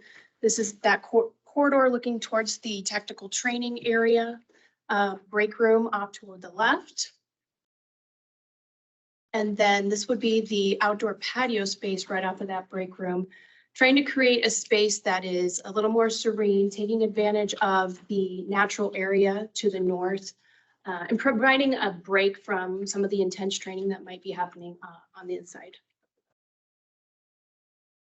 Yeah, so with the costs, what you see here, the column on the left was what we presented last time. And we were at a total capital contribution after state of Minnesota contributions of $7.17 million was about $17 million. Just listed the escalation that we had at the time and the design and construction contingencies and the soft costs here. Where we're at today, and there's a caveat asterisk mark here that this does not include the alternates that we are proposing, looking at, is we're slightly lower than that, a couple $300,000 lower. But that did take into account the $800,000 from the federal government as well. So that helped reduce the cost. Escalation, we've got at zero. I'm gonna throw it over to Brad to talk a little bit about that. When you went to the market, it was kind of understood that they would be pricing that for the time that we'd be bidding that, so. Yeah, so when we're within 1 year, 1 calendar year of starting construction, we don't carry escalation. We communicate the construction schedule, start date, finish date with the contractors and with our unit pricing as well. So carrying an escalation at this point is not necessary. We do have the contingencies in there, design contingencies. As Todd talked about, some of the decisions are not made on how everything's shaped and measured, to kind of pick up some of those finer details as the design evolves. And then we would carry that construction contingency through the duration of construction. So the hope is that that captures any kind of ups and downs that happen. We'll still be looking for ways to save money, but there's going to be some things that come up through the design development and construction document phase that are going to be kind of captured within that dollar value there. So the next slide is, you see the base bid is $6.7 million. And these were some of the alternates that we started to think about as we can help reduce costs, save against some unexpected bid environment that we may not be seeing. And if we were to take all of these are add alternates minus the baffles. So the warehouse was an add alternate. So you add on that to the $6.7 million. There was a couple items within the range that we were looking at as cost savings measures. Prefer to have them, but if push came to shove, they could be taken from the project. The one item here, the hybrid range baffles, is one item that I think would cost more money in the future to add in to the facility. So we're really kind of hoping that deduct alternate wouldn't have to be taken. But it's on the table right now as something that we're looking at. And then there's just a couple items that we haven't quite got all the details on. We had some screening for the HVAC that we believe won't be required by the planning folks. We've done some studies that show the HVAC systems really aren't seen from the public way. And we want to just make sure that we're comfortable with that going forward with planning before looking at that. So there might be some additional dollars there, looking at some different HVAC systems and heating systems for the warehouse as well. So we're still in process of trying to find ways of saving money and still giving a quality product. But forgive my, ignorance, or what is a range baffle? It's the protective baffles that are hung from the ceiling on the range. And there's really a tactical way of thinking about that. So you can shoot from anywhere on the range if it's fully tactical. The hybrid solution is once you get past the 25-yard line from the 25 to the 50-yard line, it becomes a fixed shooting. So you can really only shoot safely from the 50-yard line and then from the 25-yard line to 0. It's a cost saving method that happens a lot, but usually the folks that are using it regret it later. It just takes the tactical ability from the training out of that 25 to 50-yard spot. And to understand the cost, so right now with the 16.7 million, those baffles are in there. Yeah. What you're saying is it's an option to subtract them where the other things with the positive number aren't currently in the plan, but we can add them. Yeah, if you added all this up and did not subtract out the baffles, it would be $17.7 million right now. And that's construction costs after the alternates. And if you go to the next slide, I believe there might be 2 more slides. Yeah. So if you go to that, the total cost is 24.7 minus the contributions. The acceptance of those alternates essentially adds $1 million to the cost. So the total contribution of Lakeville would be 17.7, which is $400,000 or $500,000 higher than we were. If we back up a slide here, we did look under every rock to find ways to reduce costs from the time we were halfway through construction or schematic design and had some input from the construction managers. We did look at some savings already to reduce costs. And I just want to highlight those to you all. We reduced, as Megan mentioned, some square footage on the first level and second level of the reality-based training. That's the block on the far right side. We took 3,000 square feet out of that space. And that was about $525,000 in savings. So we were up substantially before coming to our numbers today. We also had some interior kind of fake facades within that right-hand block that as we worked through the process, we felt with the police that it probably wasn't as necessary anymore as we worked through that. We looked at changing the roof system from a built-up system, which is a great roof system, but it costs a lot of money. EPDM fully adhered systems are a good product as well, and we could save about $300,000 doing that. A couple other ideas that we came across too is we looked at going to overflow roof scuppers as our secondary way of getting roof off or water off the roof. Pretty common practice. We had in our original drawings had drains for that. So we save a little money there. And then we had some modifications to the range, not only with the equipment, but with the HVAC. And that HVAC number had a lot to do with not having to comply with B3 requirements anymore.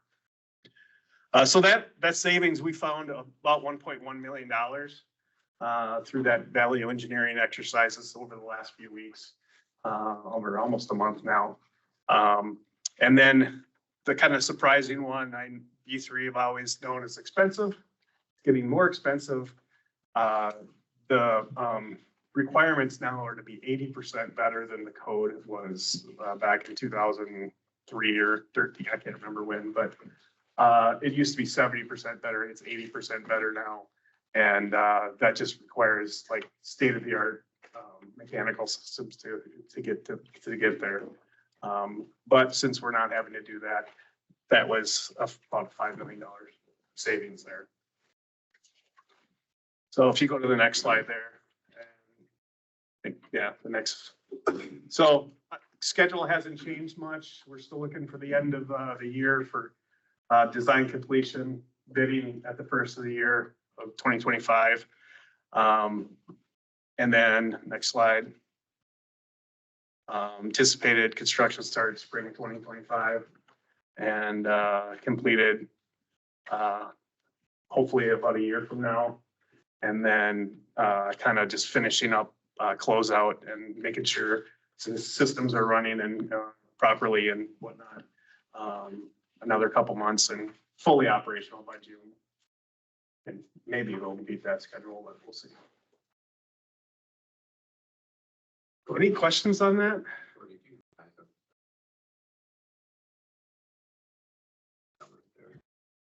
So, Mayor and Council, we're asking for tonight is really a comfort level from you that give us direction to move forward with this current design. We'll continue to look at ways to cost and reduce those costs. The list that Todd had shown up where the alternatives are we can actually bid the project with some of those being alternates just to see what we get for pricing on those. And then make more decisions as we move along as the bids come in. But really, this presentation was to bring you up to speed on the amount of reductions as much as we could in the design so that we can give Leo Daly and RJ on the direction if you wish to have them continue to move forward. And really moving forward really gets us into the project. And we're going to go on a full design specs and bidding the project. It's really given it a full go ahead. So I just want you guys to have a comfort level if that's the direction you wish us to go. Good questions, yeah, John. And Chief, where do we have potential partners, other agencies, people that want to commit to this financially? You want me to answer? You want to? We haven't had many takers at all on construction capital partners. We will have a lot of users / partners once it's constructed. It's, this is going to be a city of Lakeville owned building. And right now there's nobody really stepping up to kind of be that top level partner.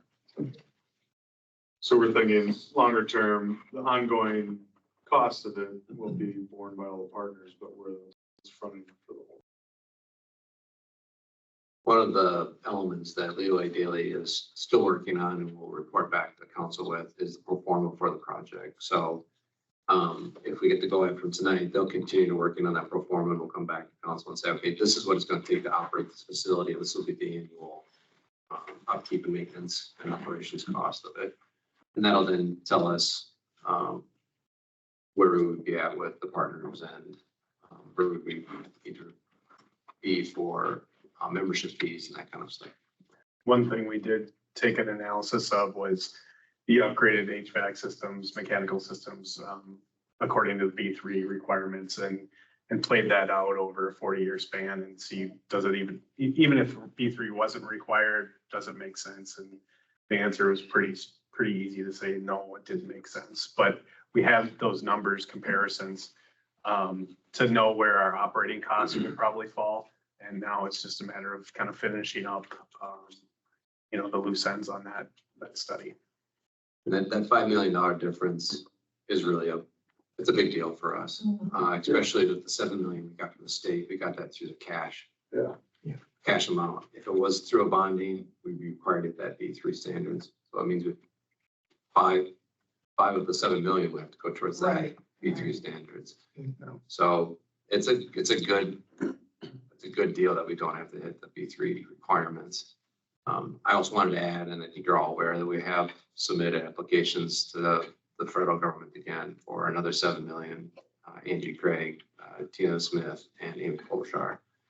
We've got a little bit of traction on it. I don't know if we're gonna get there, but Yeah, so far, both Angie Craig and Senator Klobuchar have submitted it forward as part of their recommendation. Whether or not it gets through the full process is another question, but at least they're. Well, that's a big step to get into Yeah. get into the submission list. Is big. That helps. But that was for 8.5 million, I think it was. 7. For 7.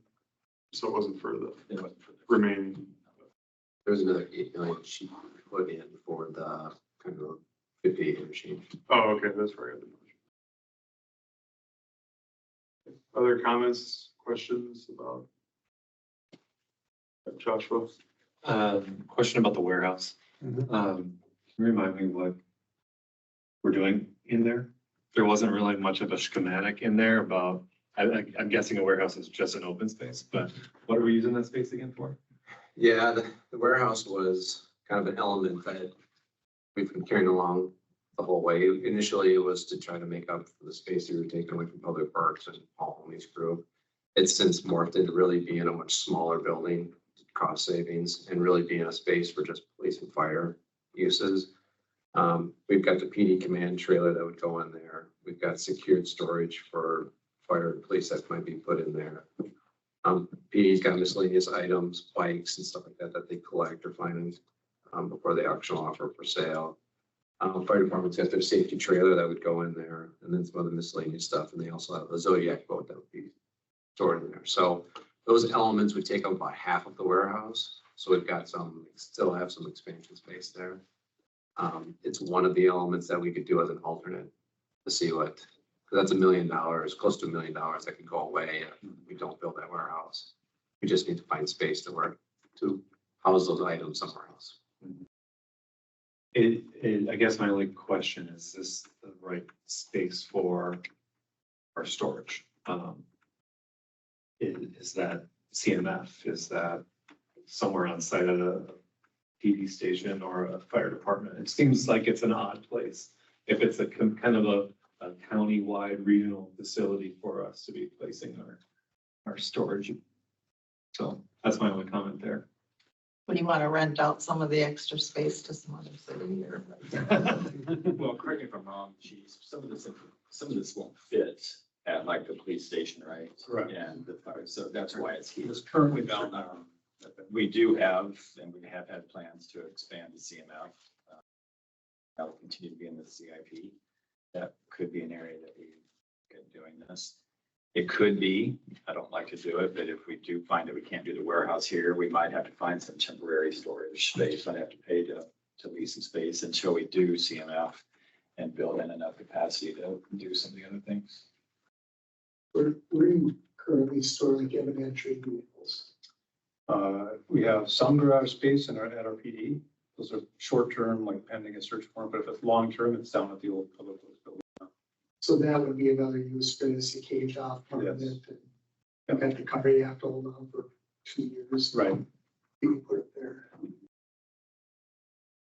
The other thing that isn't necessarily building related is we do use this spot for some of the less attractive things that Public Works does, such as storage of materials, other things like that. Freezer perhaps. Yep. So we're looking at what to do there. It could be that it's incorporated as part of a land purchase with the fire department, new fire station as well. So we're looking at those options, but Public Works does value something here that's unique, and that's direct access to the sanitary sewer system, which you can't replicate everywhere. And so we're trying to be sure we preserve that. I can't remember, I might have stepped out while you were talking about the site plan, but this does have some proximity to the trout stream. So there's some setback issues there too. So these are all kind of moving pieces that we're looking at. What's like the drop dead on the warehouse? Like, can we say, let's see how the federal, money comes in, I mean. We'll bid it out as an alternate. And Yeah. then when we accept the bids, we'd have to make a decision then. Okay. That would be in February. Yeah, February. Yeah. And then, I mean, everything that's an alternate there, the acoustic enhancements, I would just put those in. I mean, to me, that sounds like something that helps manage health, hearing, all those types of things. I think that's more like a personal safety issue. If you can do something to manage the acoustics. It is a big deal, especially for the training staff that's in there a lot. It takes a toll on your body and just the reverberations. And I do know at one point the Public Safety Foundation expressed interest in like what's a tiny piece of this project that they could think about raising money for, and so maybe we offer some of the alternates. That's good as an idea. The warehouse. Yeah. Well, Yeah. I think they've only ever raised $1 million over 10 years. Well, and to be clear, I wasn't thinking of the warehouse alternate necessarily because of cost. It just seemed like maybe not the exact right fit for that building. So. I don't know, it We'll makes continue sense with to me that. if we're taking away their space that they're currently using, they're, like replacing the space that's taken away. So, Empty space always gets filled up. It's a warehouse. that will get filled. I know, but in the meantime, if we didn't have a warehouse, then they're scrambling to try to figure out where to put the stuff that they're already using. Yeah, I really know our Storage. rent space.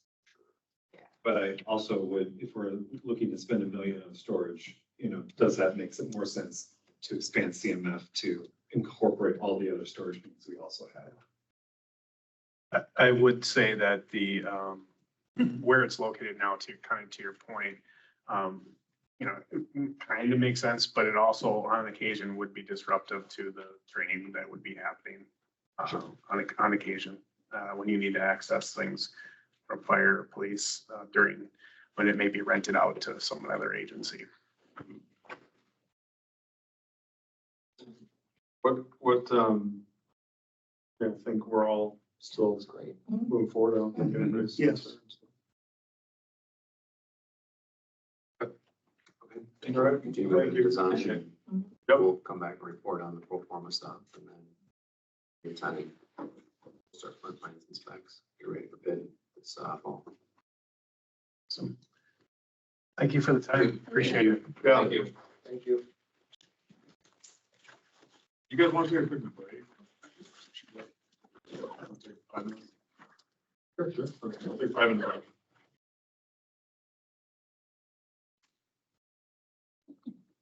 We're all back? Okay. Ms. Fry. Great. Well, I am here to talk to you tonight about, Real quick, sorry, just to set this up for everybody. If you remember, this was something that we talked about at the goal setting session here. If there was one thing that we heard a ton about, especially during our labor negotiations this past year, was the cost of insurance, health insurance. And so we thought we'd also, and we had carried over enough, a project from last year to do kind of a slimmed down wage study, comparison study this year. And so we're doing both, analyzing both of those, but one of the conditions that we put in the Teamsters contract is that we would bring this topic to a work session. So we're fulfilling that tonight. And we did bring this to the personnel committee last week, and I'm sure that they can talk about their thoughts after too. Sorry to interrupt. yeah, no, thanks. So he gave a good summary of kind of why we're here to talk about this. Compensation and benefits are two huge topics, so I could probably talk a lot longer, but I'm not going to. So hopefully I do give these two topics enough justice tonight. But I think just to start it off, talking about the compensation piece is back in 2018, we hired a consultant to do what's known as a job classification and compensation study. That was done in 2018. So what happened was all positions were surveyed and reviewed, and essentially the consultant used those evaluations to kind of create what we call our job descriptions. So you use those job positions or job descriptions to then evaluate each position in the organization. So each position gets evaluated on, the first part is called work characteristics. So there's kind of 6 different skill sets in those work characteristics. So you break it down by that. And then the next step is evaluating it based on what's called 9 different job factors. So it's kind of like education, training, knowledge, ability, safety, things like that. So there's 9 of those job factors that each position is kind of graded on. So once you have all of those in place, you come up with kind of a score or ranking for each position and how it is to be kind of compensated within the organization, which then gets us to, this is our Lakeville's compensation plan. So that's kind of how we know where each position should fall and how we should compensate them. So having done that, once you do those class and comp studies, really you're just trying to maintain this plan for as long as possible. This is when you hire a consultant to do those studies, they are rather expensive. So you don't want to be kind of doing those super often. And the only time you really need to kind of reevaluate positions should really be when we have a new position that we're proposing that's never been within the organization before. So then we kind of have to go through this evaluation process. Or if we have an existing position that really, a department is expressing significant change in the role, then we would have to kind of go through that reevaluation process. But we have kind of the tools and resources to kind of do that internally once we have this plan in place. So now we're to this kind of last bullet point, which Justin had alluded to too, which is the occasionally comparing to our market comparison. So that's kind of, wanted to give you a little history of how we got to here and then kind of why we're doing this comparison. So it's also important to note too, that when we're looking at our market comparisons, every city that we use as a comparison has their own unique compensation plan and philosophy different from us. So just kind of keep that in mind. You can go to the next slide.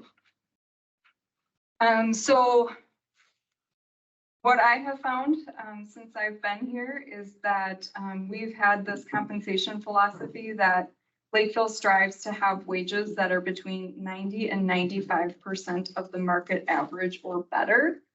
And our market average would be based off of our market comparable group, which consists of 14 cities that I have listed there. But for the record, those are Bloomington, Brooklyn Park, Plymouth, Woodbury, Blaine, Maple Grove, Egan, Eden Prairie, Coon Rapids, Burnsville, Minnetonka, Apple Valley, Edina, and St. Louis Park. So all of them are, metro cities that we use as those comparisons. And I think we'll go to the next slide. So that was kind of what I've found to be what our philosophy has been in the past.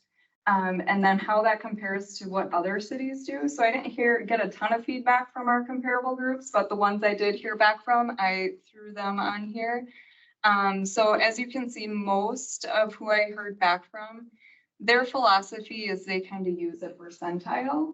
And again, I don't know who their market comparable cities are, so those could be vastly different than what we use, but a lot of them use a percentile of their comparable groups. There's really only a couple. Coon Rapids strives to be 100% of their market average, and then there is Maple Grove, who doesn't put any numbers to it, and they just say they want to be externally competitive. So on the compensation end, as we're kind of going through this preliminary market assessment with our compensation with our peers, our wages are looking comparable to those of our comparable groups. We're definitely, within that, our current philosophy of that 90 to 95, you're always going to have some that are above that range, and sometimes you have ones that are below. We really don't have many that are below. The ones that are, I think they'll be addressed. And I think the main issue with those is they just don't have a lot of good comparable data to those. So questions on compensation would kind of be, does it make sense who our market comparable group is, those 14 comparable cities? Do we want to kind of keep using that group? And then, you know, also discussion on this compensation philosophy. Yeah, I mean, I can't think of a city that we want to, one that we don't. The only thing, man, I wouldn't want to go down. Maybe Dakota County, but I don't know if we want, I mean, it's so different for county compensation than city for a lot of different reasons. I mean, I'll just step in real quick. I mean, I think our comp cities are fine. We're pretty consistent on that. You know, the philosophy, it hasn't been like a set, it's not in our policy handbook, right? Anything like that, it's just been more of a practice. The more I thought about it, I just think it sends a little bit of the wrong message to say to our employees that we're only worth 90 to 95% of the average right now. I know that's not what we mean. Yeah, that's how it come across. And so personally, I like flexibility. And I don't necessarily, I mean, I kind of like the Maple Grove example, you know, it gives us the flexibility on some positions to be higher than average, on some to be maybe not as average. But that gives us the flexibility and it doesn't box us in. And so if I were to recommend moving forward, that we kind of go with a different pay philosophy, it'd kind of be that we try to be extremely competitive with our competitors or our peer cities. Well, with the new state law requiring transparency of the job posting. And Alyssa can probably talk about, you know, every 3 years you approve a pay equity plan and Alyssa can talk about what that is. Pay equity? Sure. Yeah, so once every 3 years, we report on pay equity, which is just payment of all compensation of all of our wages, but it's really looking at kind of how we pay the difference between males and females within the organization. And just the goal of that is to ensure that there's no inequities there. So that a male and a female who have the same kind of educational background, years of service within the organization are being paid fairly or similarly within the organization. Yeah, I like your idea of the changing the, you know, maybe to mirror what Maple Grove makes a lot of sense. That's what we discussed at the personnel committee and supported that as well.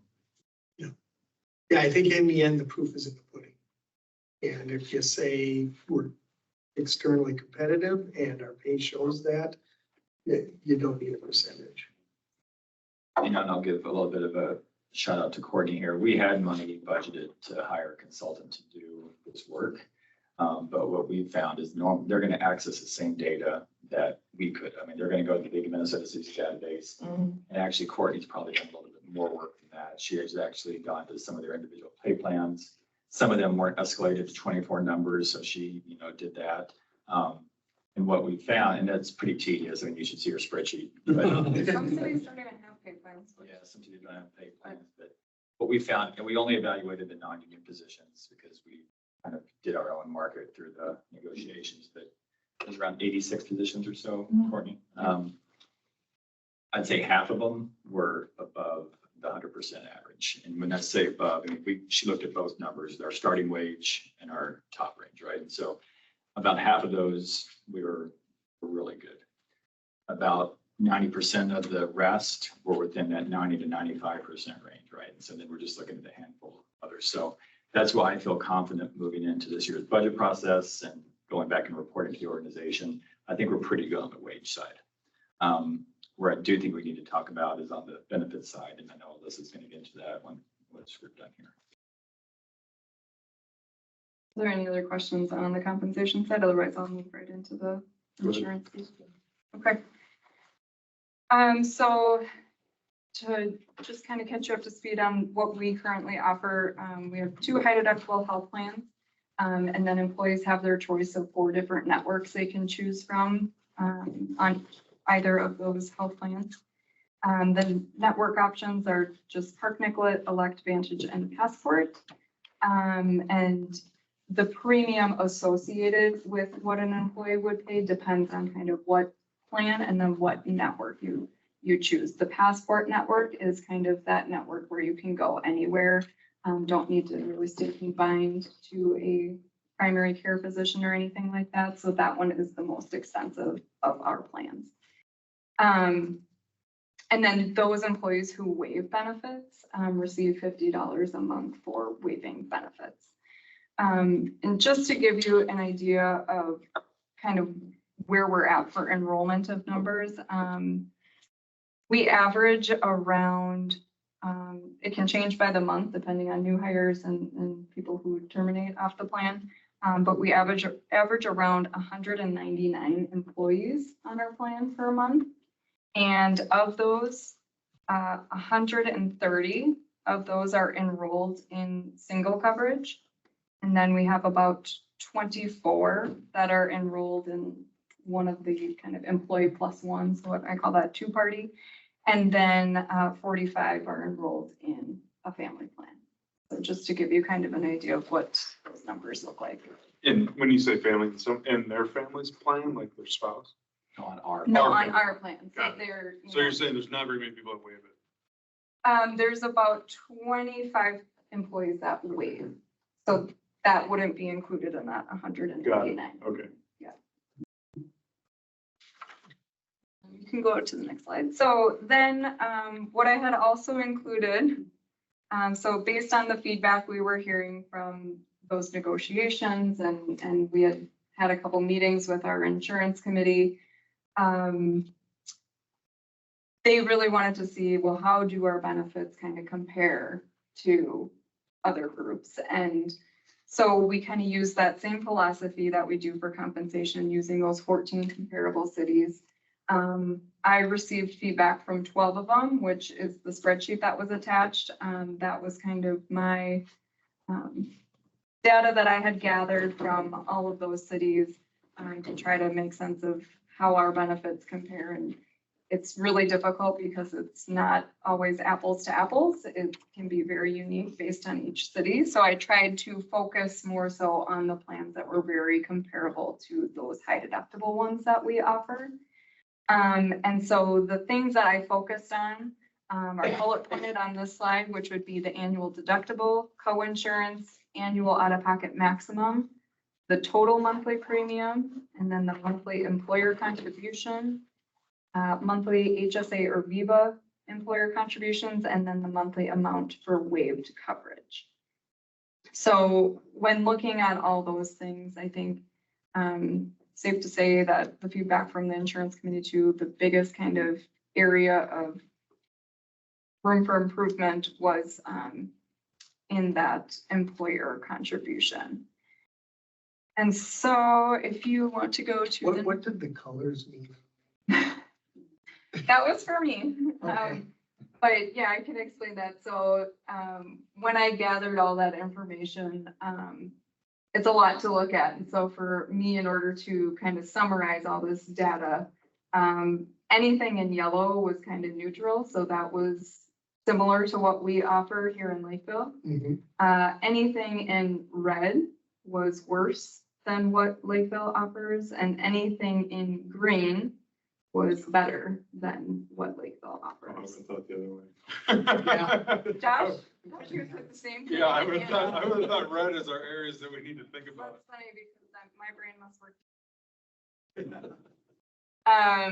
So All right. is there any thought process on if we had upped the waiver, like if we say $50 is not a lot of money, do you think that we'd have people say, oh, I'll just jump on my spouses, and would we save money if we? What we hear anecdotally from people is that we have a lot of singles on our coverage because it's free. Right. And so they get to build up their HSAs. Right. But their families are on a different, their spouse's plan. Right. So I don't know if it would, there is a little bit of adverse selection, and the brokers and the carriers do get a little scared when you start to make it too lucrative to opt out, because then usually your healthier people are opting out. Your costlier users are staying on the plan.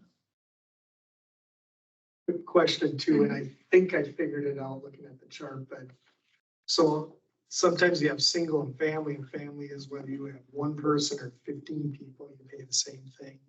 additionally, but other family plans are a person and their spouse, person and child, spouse and child. How does ours work? Yeah, so everyone does that a little bit different. We do, so you can have single, which is just the employee, then you can have employee plus child or children, or you can have employee plus spouse. So both of those kind of are what I consider the two-party tiers. Mhm. And then family coverage, which would be the employee and all spouse dependents, whoever you have in your family. Okay. And comparable cities, some of them have the same setup that we have, offer all those tiers, and some of them just have just two-party, Mhm. where it just means employee plus one other person, doesn't matter who it is. And then I think there is one city on here, I can't remember which one it is, but I think they just offer single and family. There's no two-party level, Yeah, so. yeah, I'm aware of some that do that, and it's, yeah, it's like when my daughter turns 26, it's just me and my wife, it's gonna cost the same as if I had all four, Yeah. you know, two of my kids. Sure. So, okay, I was just curious about that because I think that there is some benefit to at least having that choice. Okay, so then this next slide is really focusing on that employer contribution piece that we were hearing most of the feedback regarding. So the blue bars are representative of the single premiums of what the employer contribution is for each city on the single side, and then the red represents the family employer contribution by each city. So trying to just show the difference. I didn't want to make it too complicated with adding all those different two parties in there. And for us, it's a little bit easier because I tried to focus on the fact that we offer 70% of the premium on the Park Nicollet end for both two-party and family. So I guess what this is kind of demonstrating is that, you know, if we're even a little bit lower on the family side, we're going to be lower on the two-party side as well. So the dotted line you can see there, that's kind of that trend line or the average that we're seeing for what the family employer contribution is. And so that's kind of up near that 80 kind of percentage mark as to kind of what our comparables are doing. And then I did look at the numbers closer to on the two-party side. And across our market groups, the employer contribution is running about anywhere from 86 to 90% of premiums. How does, like a Blaine get to 180% on single? Is that HSAs or? So Blaine, and I think Blaine's the only one that might be unique in this situation, but everyone does it a little different. Blaine would, they offer more of a true cafeteria plan where they give more dollars than what the premium is, and then they allow employees to allocate them how they see fit. So it might be that they, yes, contribute it to their HSA, or I think in their example, they might use their dollars towards dental too. And there's like some of those other higher cities do something unique, but I think Blaine was truly the only one that was kind of like a true cafeteria style.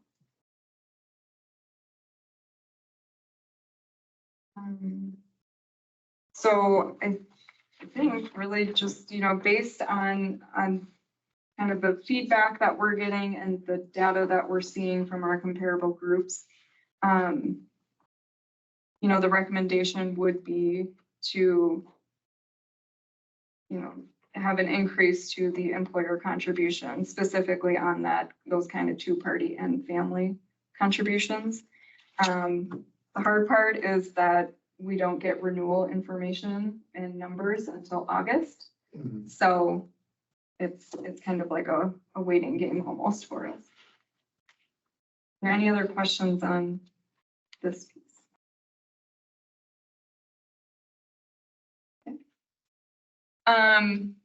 This is not a truly reflective pie. Not all pies are equal, but Just a reminder that, when talking about benefits and compensation, wages and benefits is, a lot of times what we just want to focus on, but it's important to remember that there are more things that kind of equate to the true compensation of what an employee receives here. So, that comes, and somewhat, not all of them have dollar amounts that you can easily attach to them. Some you can, some you can't.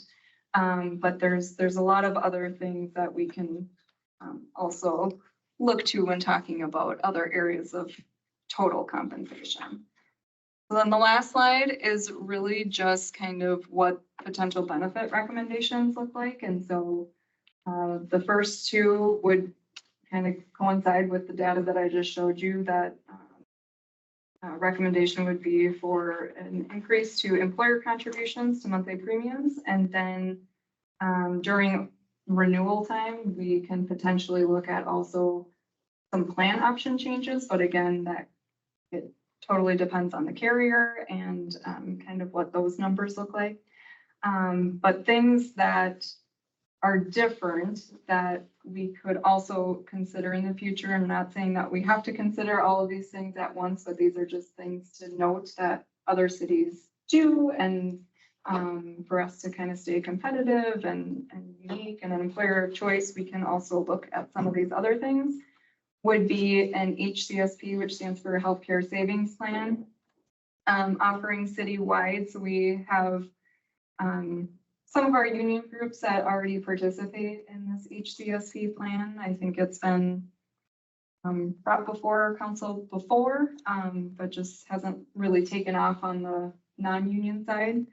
The good thing about the HCSP is the focus is that, your HSA and your VIVA accounts are really meant for kind of like your health, dental, your expenses incurred today. And then the HCSP is for, when you're no longer employed or you're retired, that is. So that would be equivalent to like a post-employment health reimbursement. Yes. Yep. Then some other things to consider would be a tuition reimbursement program citywide. Again, we have a union contract that does this currently, but we don't do this for any non-union employees.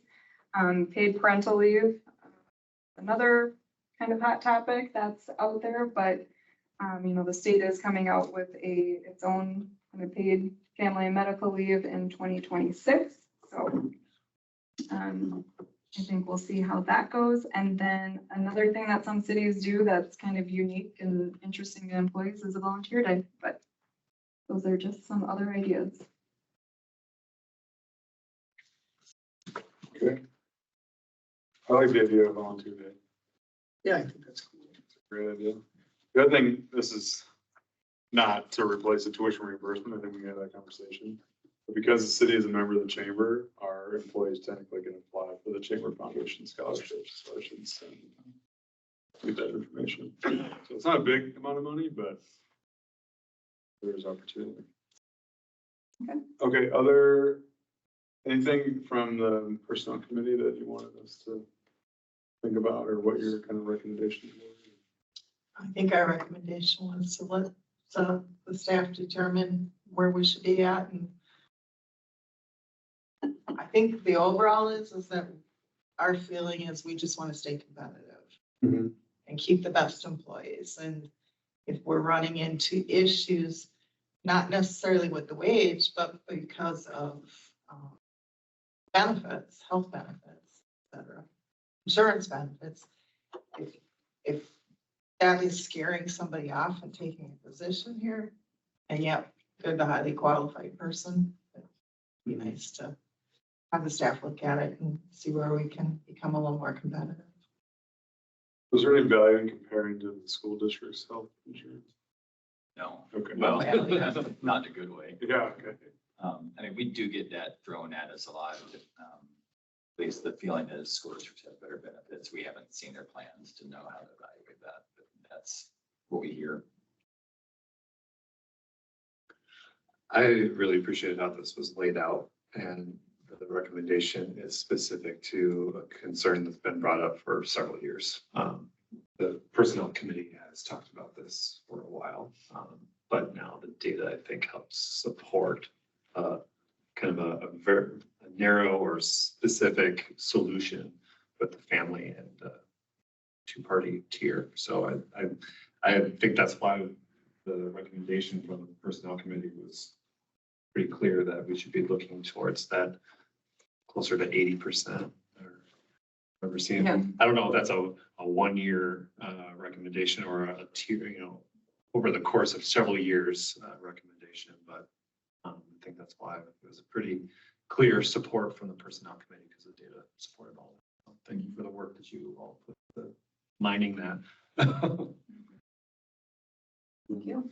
Have we ever done satisfaction on the actual plans offered? Like the. We have an insurance committee and we see Yeah. some feedback. Okay. The biggest complaint we hear is the out-of-pocket maximum. A lot of people still want to go back to the $5 copay days, and we know that's not happening. But that out-of-pocket maximum does hit if you use up your HSA every year. We've heard recently a couple about some emergency room stuff, with some of the networks and things like that. But if you remember, the reason we have this many networks is because when we switched to this plan 2-3 years ago, we did receive a lot of feedback that the plan we were switching to changed the network for a lot of people. And so we went back and offered this so that people didn't have to change their doctors if they didn't want to. But in some cases, it did mean they had to go to a richer plan. Okay. Yeah, and that was gonna be one of my, I'm assuming the passport is a pretty open plan. It's gonna cost more, Yeah. but I have a lot more choice in Yeah. where I go and who I see. So and I can certainly support being competitive with what we offer employees. And I'm a huge fan of the HCSP. And I would just encourage, I know it's an uphill for the people that aren't unionized, because if you're unionized, you can negotiate in a contract, but there are options that you have that don't necessarily require, agreeing on a percentage to take out of everybody's check. So I would just encourage you to keep exploring that, because that's a big benefit. Yeah, each of our unions does have it. Yeah. It's the non-union group that we were there and then we had to revoke it. Yeah, no, that's a tough one. Well, thank you all for the work on this, and we'll look forward to seeing more. I'll be part of the budget discussion as we move forward this summer. Yeah.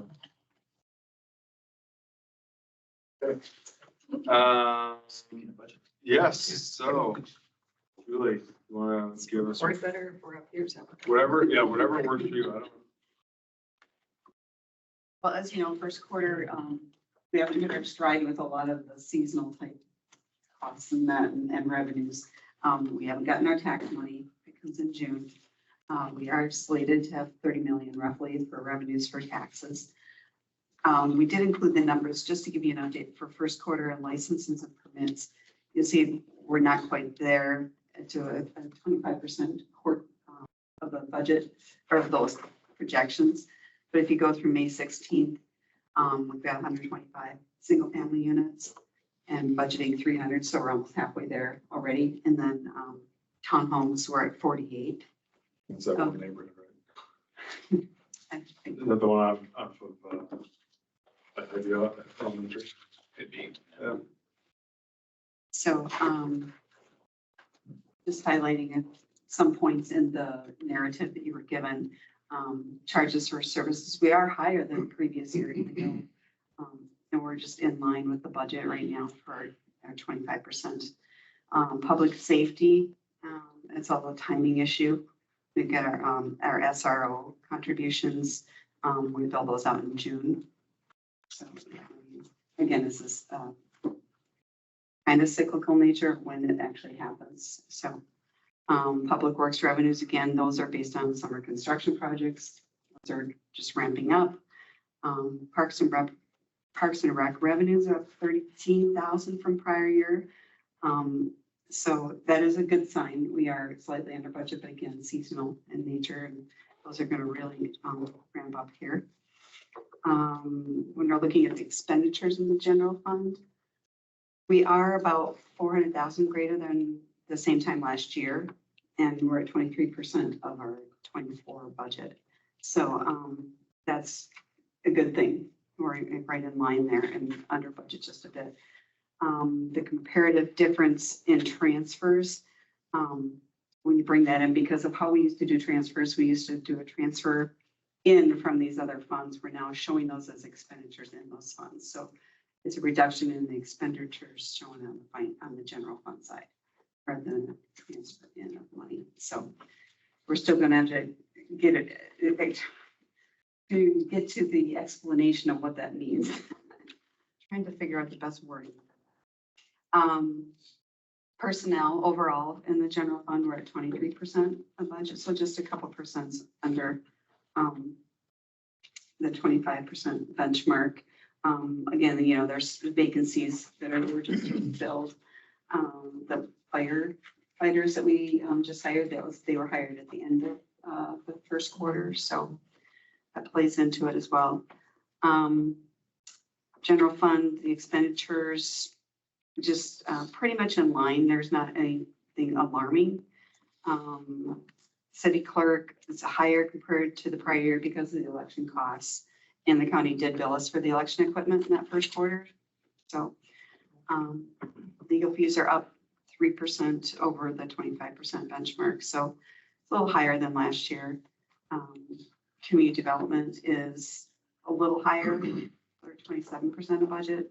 But we had the retirement of the planning director, so that played into that piece. We did, and we are now showing in the financials the consolidated community and economic development and planning all in one group. So human resources, a little bit higher than budget. Same period again, retirement of the HR manager. So we did have some savings on professional fees because of all the money we spent on the ERP things last year with our NeoGov and those costs. So those were some savings in HR for this year. Police, they're within budget, and higher than previous year due to the staffing additions that we brought on. Fire, I mentioned that about the full-time firefighters starting. GIS engineering personnel is a little bit below budget, and we understand that because they've had that vacancy, and now we had that filled. We're excited about that. So that's a very positive. I know Zach's happy. Recreation and Arts Center, that was another one that was, we are exceeding the prior year, but there's a lot of expenditures that they've had in this first quarter that have to do with the grant that we were awarded in 2023. By the way, that is the biggest grant that they've gotten from the State Arts Board. The previous award record was 66,000, and then this latest one was 77,500. So it's great. And into the communications fund, as you all know, revenues are continuing to drop from historical trending downward. People are looking for other ways to get their entertainment. And so, and that's not unique for us as a city. Other cities are dealing with it. The expenditures are over budget by 45, and they're up 45,000 from last year. The printed newsletter is what's driving most of that.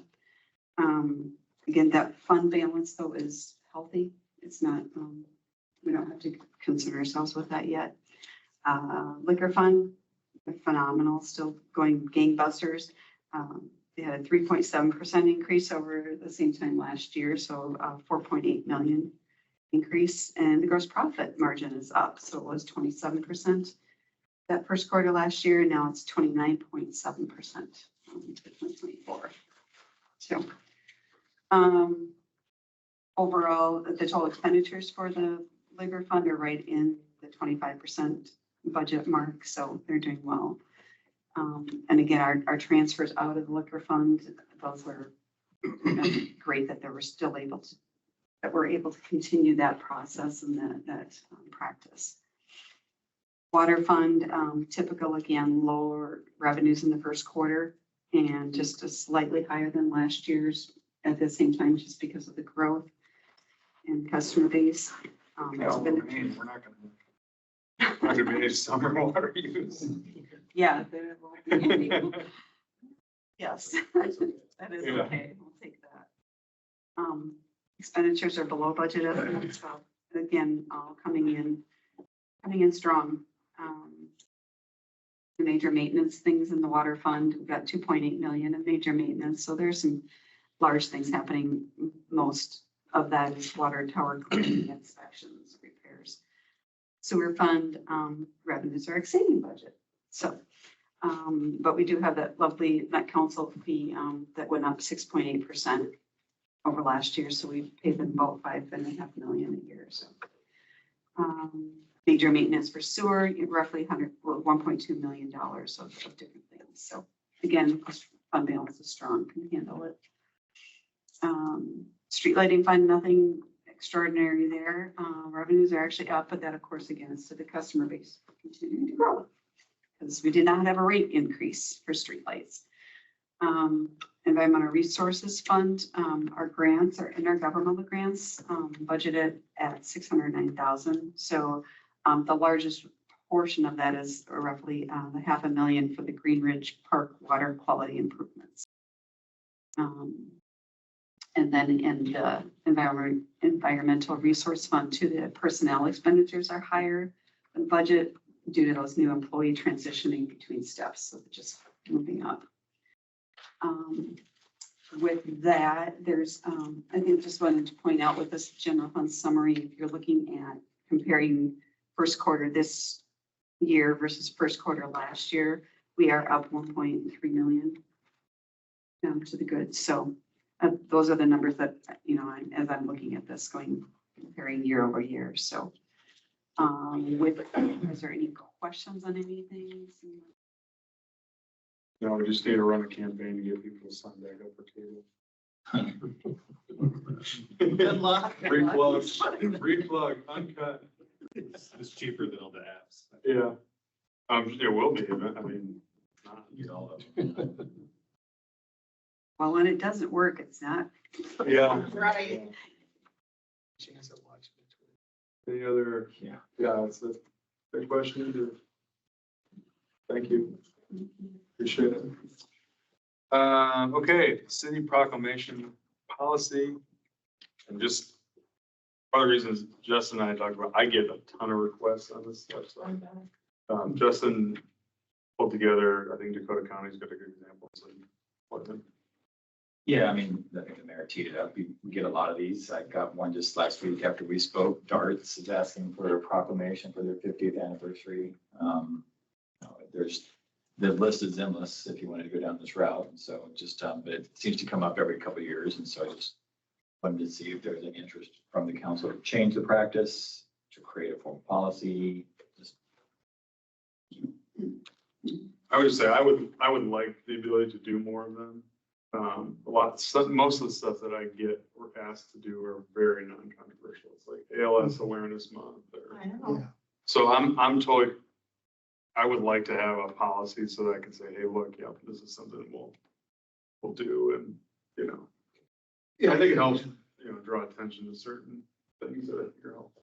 Well, it does, and I think part of the problem is like, if there was a policy in the process, people would know, you know, I have to submit this request more than a week before the next meeting.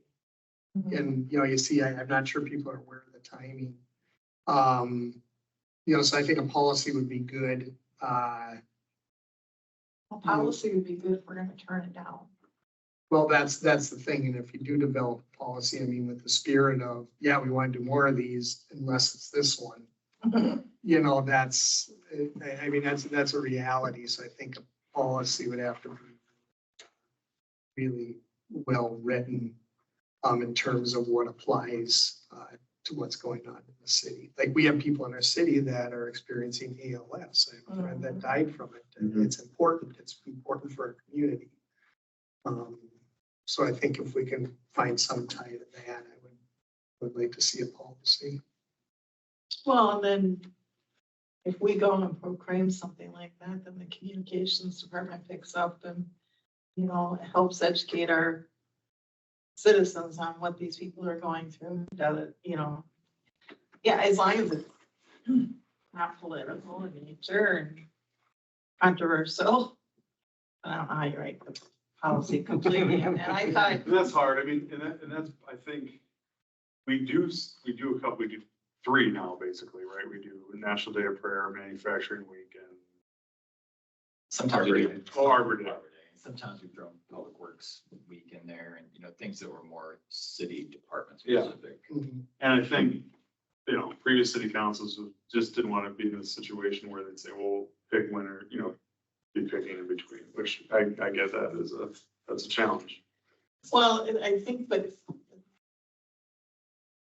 we don't really have a policy at this point. If we were to stick to what we're currently doing, I would feel more comfortable saying to somebody that reaches out through email, et cetera, here's our policy. Sorry that we can't do that for you. It's not with, you know what I mean? It's not within the policy, but to basically get these requests and it, you know, just pulls at your heartstring. And yet can't do anything about it, but I don't know why. You know, I think the policy also, it isn't just what to prohibit and what to allow, but what the process is. And so once again, if June is National Ladybug Month and it's June 1 and you're submitting this and it won't be heard until the next council meeting, I would think that wouldn't fit in the policy. I don't know. I think some timing things would be important for it too, but. So do you know, so this says ceremonial proclamations and resolutions are signed by the board chair and issued. Does the county board actually vote on those, or is it basically just like they get one on public awareness and the board chair says, yep, and that's kind of done? I'm not sure about that. I mean, I do know, previous mayors here have done just mayoral proclamations, you know, not taken into the council, just done their own kind of thing. And some people just are happy with that. I can't remember looking at any county agendas that if they've had proclamations on there. I don't seem to remember that. Where do they go? So it doesn't mayoral proclamation. To whoever asked for it, to the organization. Okay. Or so they can put on their website. right. I mean, just for an example, I had Tierney. Tierney comes up with a list of things, a schedule of events to promote throughout the year, right? Based on the month. So, for example, February is Black History Month. March is National Women's History Month. May is Asian American and Pacific Islander Heritage Month. June is Pride Month. You know, we have a list of those kind of things. But any one of those, somebody could say is political, right? Sure. Right. And so. But we're already kind of doing it, right? I mean, at least in social media, I mean, we're recognizing holidays, religious. Yeah, and part of this was a growth out of the Cultivate a Sense of Community Task Force. You know, it was a request to be more inclusive, recognize more groups within the city. And so that's been a direct impact or a direct result of Tierney being asked to do that. So. maybe if we just stick to health-related ones, just start out small. Well, so theirs is, I mean, theirs to me is fine. Public awareness, art and cultural celebrations and special honors. It's pretty, I mean, it's broad, but. I didn't see their policy as really restricting any proclamations, because it still offered space for there to be exceptions. Well, it sounds like the board chair though has discretion the way I read it. Right. Yeah. I don't think that they take these to the board. Yeah. I think these are just signed by the board chair. Oh, So our equivalent would be the mayor. The mayor proclamation, yeah. Sign it.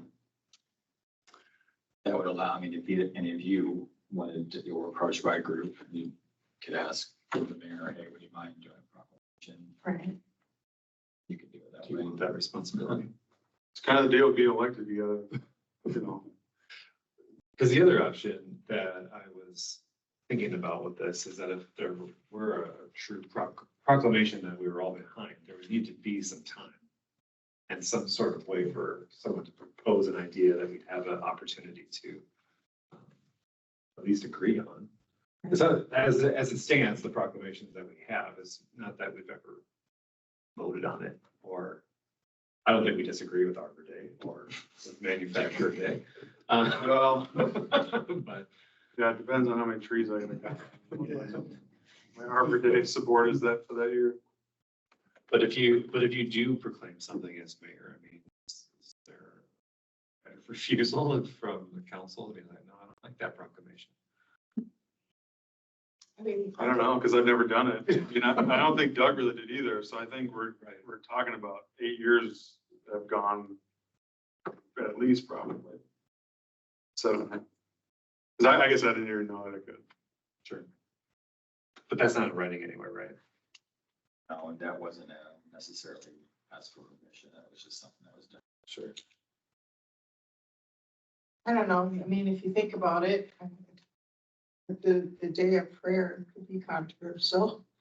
You know, because now you're adding a religious aspect to something that we're doing. And so I don't know. I mean, and depending on, so these things come up and it's like routine in nature to us. So we just like read the proclamation and nobody puts up a, you know, and sometimes I look at a proclamation, I look at some of the information and they just, okay, no, I'm just gonna bite my tongue and move forward. You know what I mean? It's like, it's somewhat controversial to me, you know, but I'm not gonna make a big deal out of it. So, and that's the part I just never really understood. They just happened. So when somebody was requesting something, it was like, I don't even know the process. They just happened and I don't know why. And it was, you know, just because I read something doesn't mean that I'm the one that brought it forward. I think that's another confusing part to them. Oh, sure. Yeah, that's a good point. I hadn't thought about that. I usually just try to make sure everybody has a chance to do it in a year. No, I know. So it's- Sometimes, you know, for the public, they think that the person that read it, Yeah, that was their sure. deal, so. I think for me, the outcome I'd like to see is for proclamations to be very core to the operations of the city. But to offer a channel for residents to feel more comfortable to come to council, to talk about issues that are meaningful to them. Because that would, to me, be more meaningful if more residents came to the council to proclaim their own proclamation, if you will. On the last two that they requested, that was my response back to them. And neither took us up on it. For sure. I think if you do it, I mean, you got a couple photo ops at the beginning of every council meeting, which is good as well. I mean, you're bringing them in, raising awareness of their issue. I request these quite a bit for my day job, for Supermarket Employee Awareness Day from governor's offices. So, yeah, I mean, they just have a very formal process. They never edit anything, and you know, they send it to us and we do social media and post it in break rooms and that sort of thing. So it's just, I mean, it's a nice way to give some validation to, yeah, you're gonna get a wide range of them, no question about it. But I think it's something, you know, I still watch Burnsville council meetings for some reason. And first 20 minutes is Mayor prancing up there with proclamations. So I think it can go overboard, but also I don't think the council needs to vote on every one of them. I think the discretion to. So then maybe the policy to try out is say, okay, we'll continue to do proclamations for the core, but then also discretion of the mayor to do mayoral proclamations that just are signed or voted on. And if it gets out of hand, then you tell the mayor. Well, I think censure. The driver censure process. Do you envision those being on the agenda or just being done? Well, I think the value though is to use the public meeting certainly to talk about it if it's like an LS or, you know, not if it's, you know, this person retired and we're, you know, whatever, and that was an ask, but it was an awareness month or so 100 birthdays sometimes. Yeah, and I've done 100th birthdays and that's just a signed card, it's not a mail proclamation, but it was, you know, on city letterhead. Yeah, it's hard to tell this person specifically. I mean, if they just want us to recognize like the ALS, you know, this is an issue, it's an issue in our community, but if they want somebody, if they want it to be public, like, hey, this thing should be read at a council meeting. Yeah, I think that those are two different things. So it's important to do that. I like this paragraph about what we won't issue them for. Because I think it would be important to say, no, we are going to issue an opinion on the election, in which candidate we should support or anything like that. You know, I think it's important to have that piece, but for the most part, they're just really people that are passionate about something. Well, we can take a baby step instead. I think we're kind of still all across the board on this. That we stick to what we're currently doing, but if you decide to do a proclamation for whatever reason, and you mail it out, that during our meeting, when you talk about announcements, Yeah. you just use that time as the announcement to say that as mayor, I've signed a proclamation for this cause. And then leave it at that. I mean, that would be kind of the baby step to this whole thing. Yeah, I'm comfortable with that. I mean, I still will probably tell people they can come to public comment, you know. Oh, well, if they come to public comment, that's their prerogative. Yeah, I don't envision the model of other cities where every single one that invited them in and adding 25 minutes to our meeting. I didn't notice, does the Dakota County policy require that the person live in Dakota County? Because that's always, every governor's office pretty much has that as a requirement, because there's all these out-of-state corporations requesting, and we did this in the pharmaceutical world, you know, every little condition, major condition, but every specific health condition, they would request a proclamation for. Maybe they don't care at the city level, but I think you always have to find a resident of that state. Being a resident or business person in the city, I would, you know, if you meet the standard to be on the EDC, you can ask for a proclamation.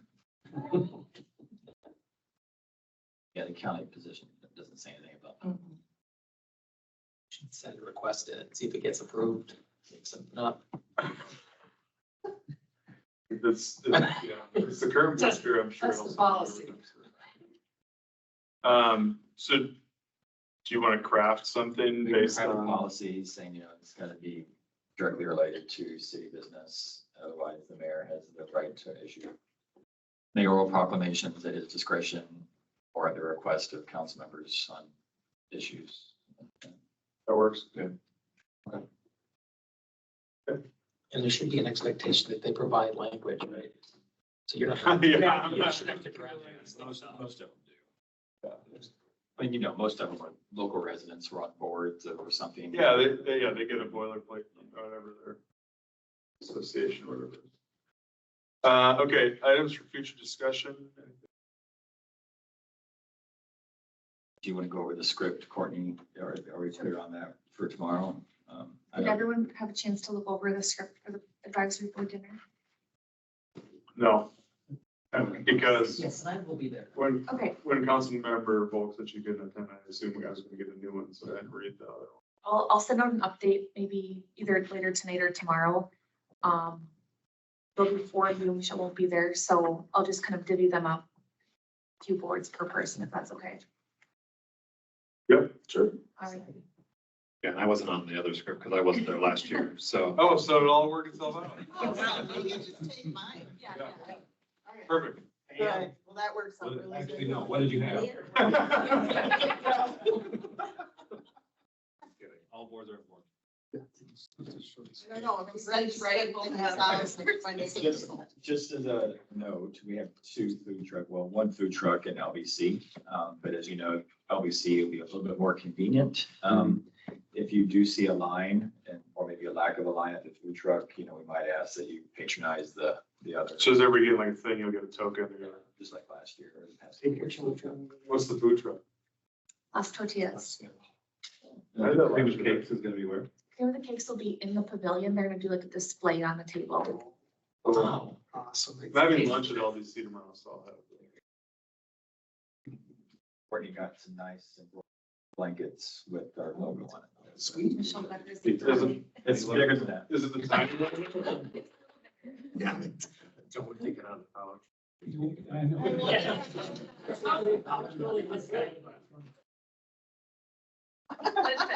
Cool. Got it. Any committee or city administrator? 35W Solutions, just wait 494 at all costs this summer. That's pretty much what we talked about.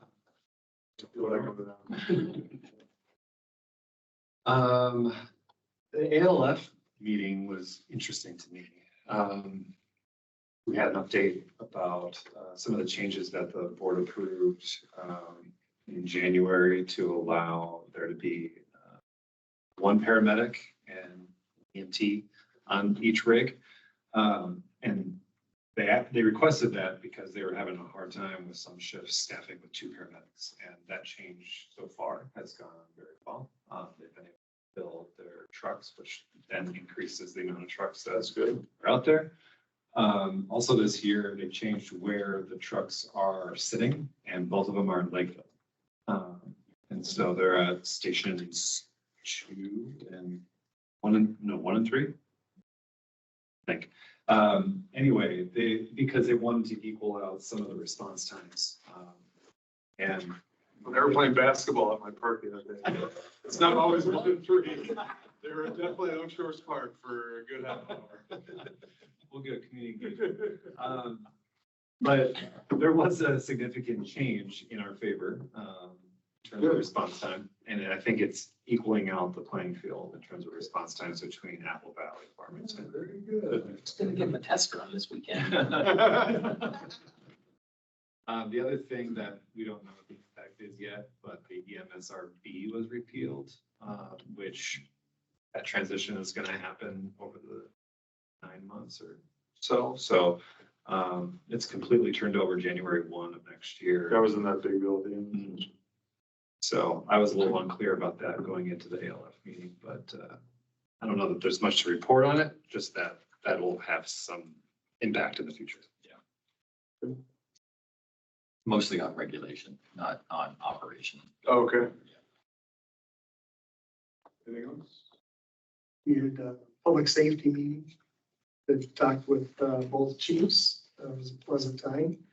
And got a hiring update and full-time firefighter status. So they're really just updates.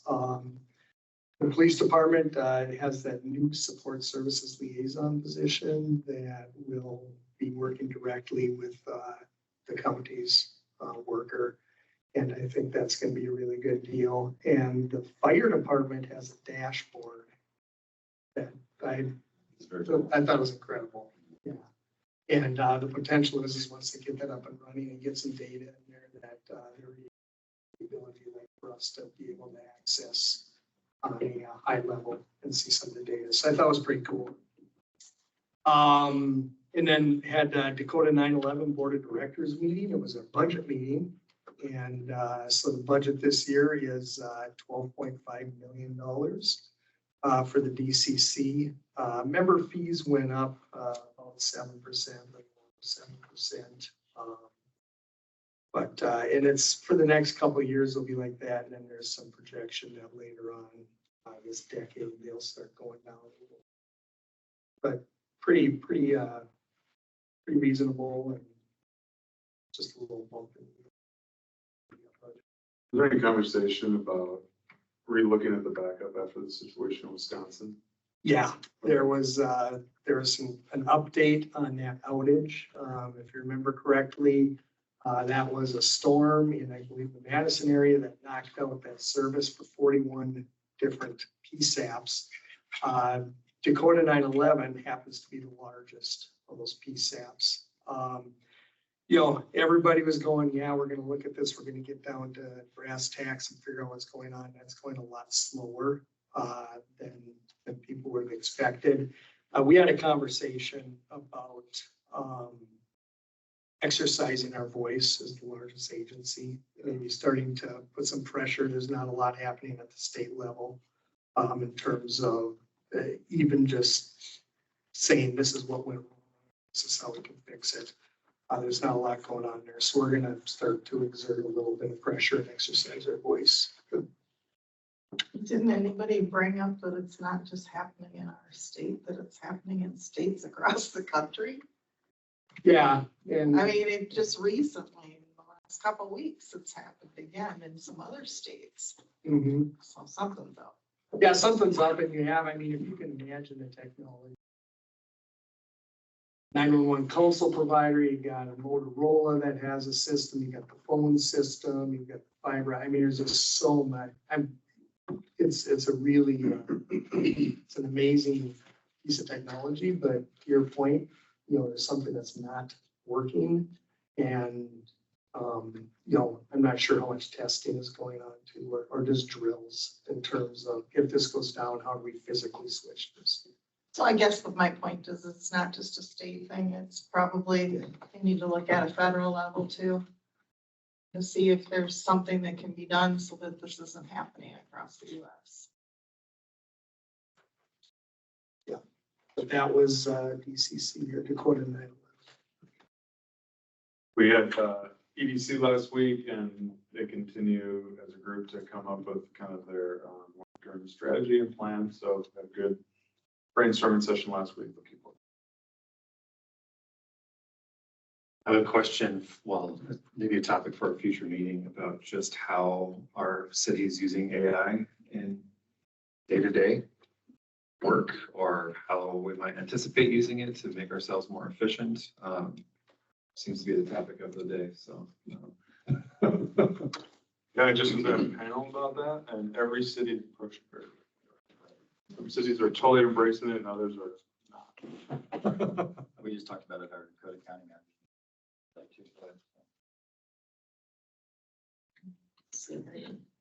And with that, I'll take a motion to adjourn. I move to adjourn the meeting. Second? Second. All in favor, say aye. Aye. Opposed? We're adjourned.